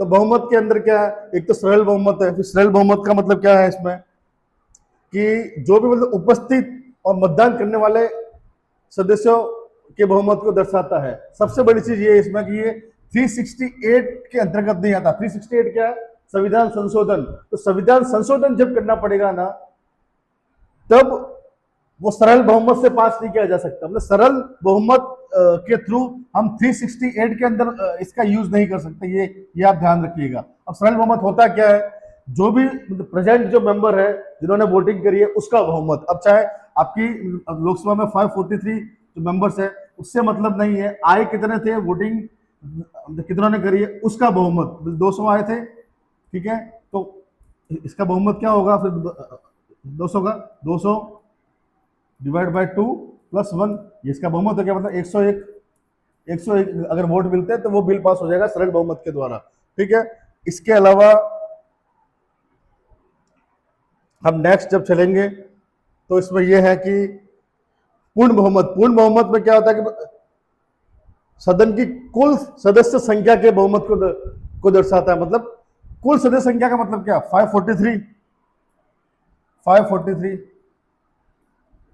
543 डिवाइड बाय 2 प्लस 1, ये हो गया आपका पूर्ण बहुमत, ठीक है। चाहे रिक्त हो या मतलब सदस्य मतलब अनुपस्थित हो, उससे मतलब नहीं है। 543 डिवाइड बाय 2 प्लस 1 अगर वोट मिलते हैं तो वो मतलब पूर्ण बहुमत के द्वारा वो कानून पास हो जाएगा। प्रभावी मतलब बहुमत मतलब इफेक्टिव जो मेजोरिटी है वो क्या होती है, सदन की मतलब प्रभावी संख्या के बहुमत को दर्शाता है, अर्थात कुल सदस्य संख्या में से रिक्तियों को घटाने के बाद कुल सदस्य संख्या जो है वो 543 है, ठीक है। इसमें से मान लो मतलब 13 जो है सांसद है ही नहीं, मतलब रिक्त है वो पोस्ट मतलब वैकेंट 13 मेंबर्स वैकेंट है, तो कितने बच गए फिर 530 के प्रभावी बहुमत मतलब +1 बटा 2 + 1, ठीक है, ये बहुमत है उसका, ये मतलब प्रभावी बहुमत है उसका, ठीक है। अब अनुच्छेद 249 के मतलब अनुसार स्पेशल जो मेजोरिटी है वो क्या, ये सेम इस लाइन के साथ पूछी गई थी पीएसआई के एग्जाम में अभी कुछ दिनों पहले, और ये ऑप्शन में था और ये सही था, ठीक है। सेम वहां पे भी 249 लिखा हुआ था, वहां पे मतलब विशेष बहुमत भी लिखा हुआ था, और वो होता क्या है वो पूछा गया था, 4 ऑप्शन थे उसमें एक ऑप्शन ये भी था और ये करेक्ट है। ये होता क्या है, 249 के अंदर स्टेट और सेंटर के रिलेशन के स्टेट 249 के अंदर मतलब वो सब्जेक्ट आता है जिसमें स्टेट का मतलब इंटरेस्ट भी होता है, मतलब स्टेट की जो मतलब फेडरलिज्म है मतलब वो उसके सेंटर में होता है, ठीक है। संघीय जो ढांचा है मतलब उसका मतलब इंटरेस्ट होता है उसके अंदर, वो जो सब्जेक्ट है उन सब्जेक्ट पर अगर कोई मतलब कानून बनाना है तो वो 249 के अनुसार जो मतलब विशेष बहुमत के द्वारा उसको पारित करना पड़ेगा। तो इसके अंदर क्या है, उपस्थित सदस्यों के कम से कम 2/3 बहुमत, 543 सीट से उससे मतलब नहीं है, उपस्थित कितने, उपस्थित मान लो मतलब 300 है, 300, इन 300 का 2/3 बहुमत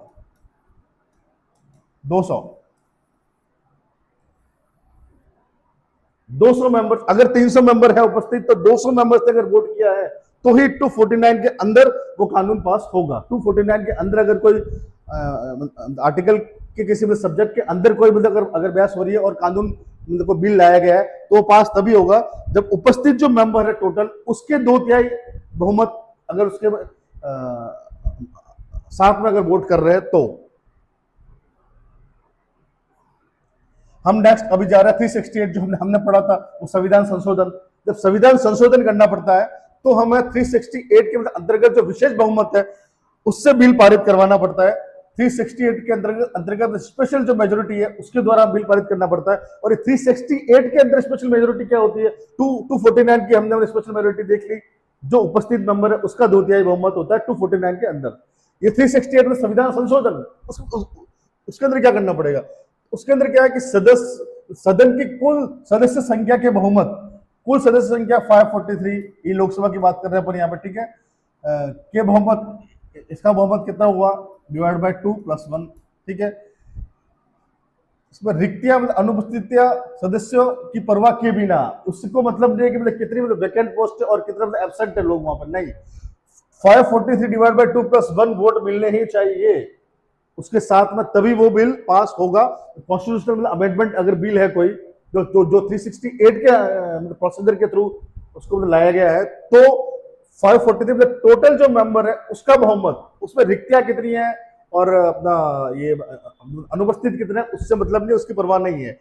एक तो जो शर्त है वो ये है, दूसरी शर्त इसमें यह भी लिखी गई है कि उपस्थित और मतदान करने वाले सदस्यों के कम से कम 2/3 बहुमत, अब उपस्थित कितने इसके अंदर है, और मतदान जो किया है, उपस्थित मतदान एक ही बात, उपस्थित और मतदान जो कैंडिडेट्स ने, जो मतलब मेंबर्स ने किया है, उसका 2/3 बहुमत भी होना चाहिए, उसका भी 2/3 बहुमत होना चाहिए, जैसा कि अभी नहीं हुआ था।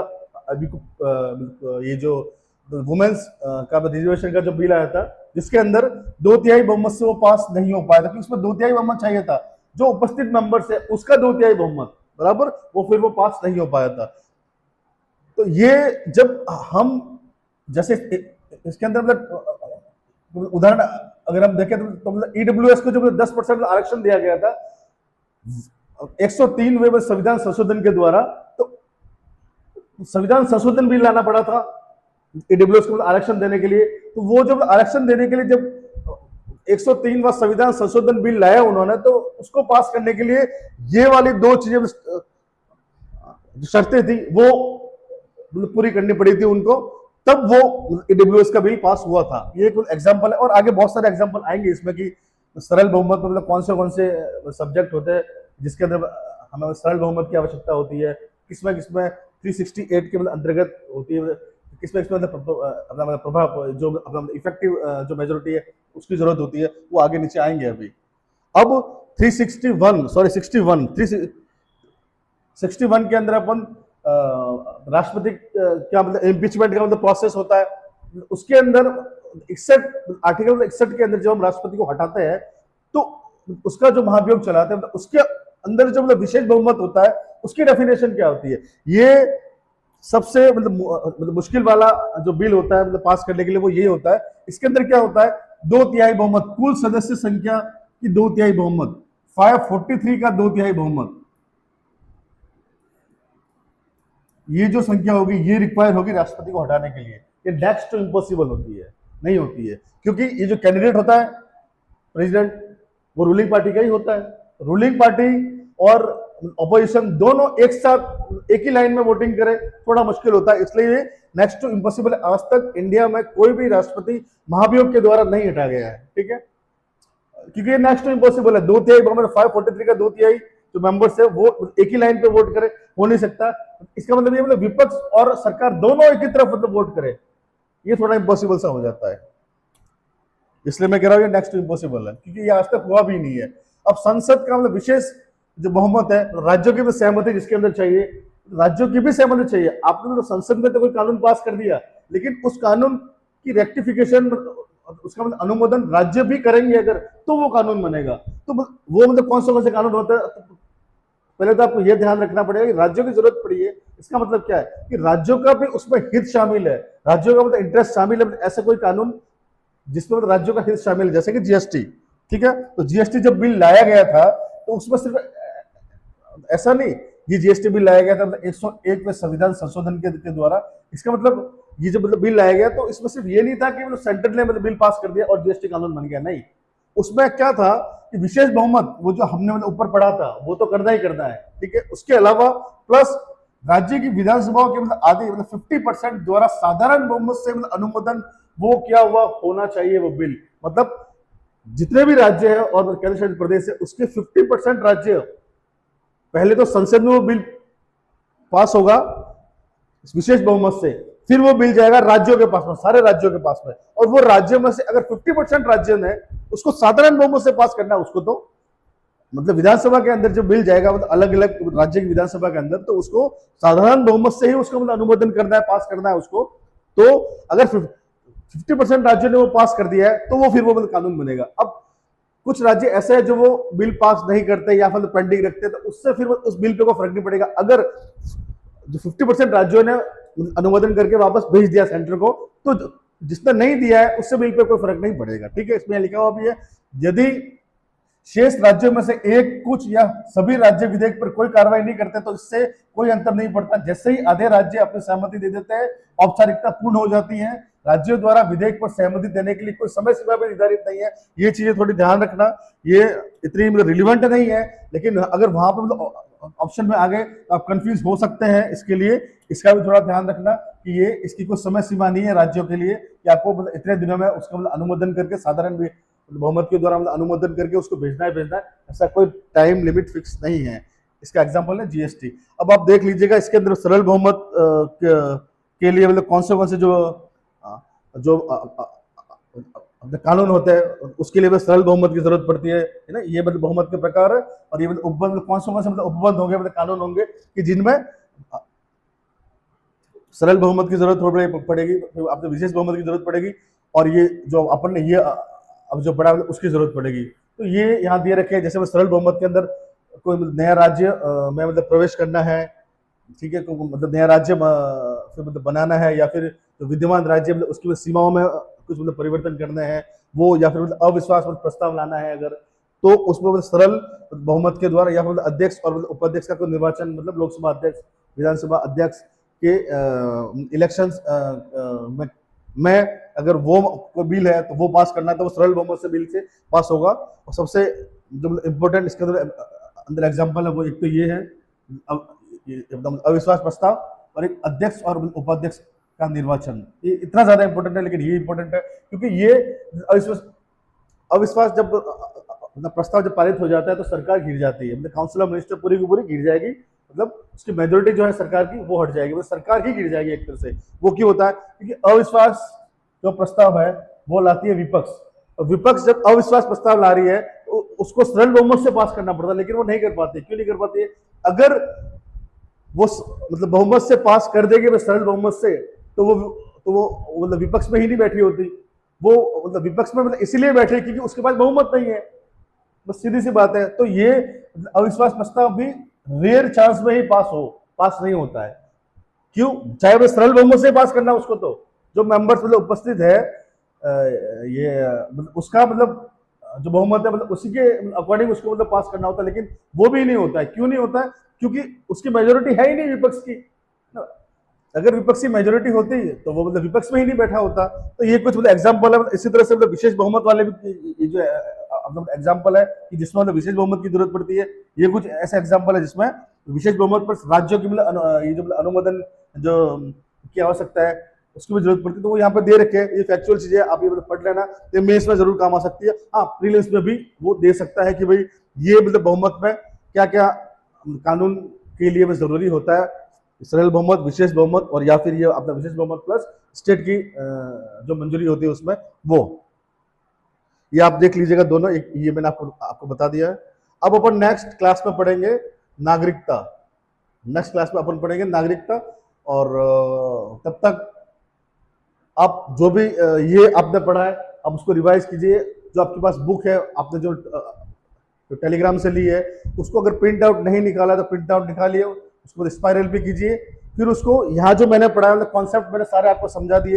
अब सब आपका काम सिर्फ एक ही है कि फैक्चुअल जो जानकारी इसमें दे रखी है वो आपको पढ़नी है, अपने अकॉर्डिंग उसको समझ के स्टोर करना माइंड में, और आपको जैसे ही टाइम मिले वैसे आप बार बार उसको रिवाइज करते रहिए। अपन इसको आरएस प्रीलिम्स के पूरे सिलेबस को मतलब 50 दिन के अंदर अंदर अपन इसको मतलब खत्म करने की कोशिश पूरी करेंगे। तो आप हर क्लास को देखिएगा, और हर क्लास को जब आप देख रहे हैं तो वो नोट्स, वो जो बुक है वो सामने रखिएगा, और जैसे ही क्लास खत्म हो जाती है फटाफट से उसको रिवाइज कर दीजिए। अगर आपने ये कर दिया तो आरएस प्रीलिम्स आपके लिए राजस्थान का सबसे इजी एग्जाम बन जाएगा। और यहाँ जो दे रखा है उसके बाद कुछ भी नहीं है, अगर कुछ है तो वो कट ऑफ पे उसका कोई फर्क नहीं पड़ेगा, क्योंकि वो चीज किसी को नहीं आएगी। तो आप मतलब भरोसा करके सारी क्लास अच्छे से आप देखिएगा पूरी, जो मैं समझा रहा हूँ कॉन्सेप्ट में समझा रहा हूँ आपको, मैं रटवा नहीं रहा हूँ कोई चीज, मैं कॉन्सेप्ट समझा रहा हूँ। उसके बाद में आपको रटना है, समझना है, वो सब आपको मतलब अपने अकॉर्डिंग करना है, और उस फैक्चुअल मतलब इन्फॉर्मेशन को अपने माइंड में स्टोर करना है। बहुत बहुत धन्यवाद हमें देखने के लिए और हमें सुनने के लिए।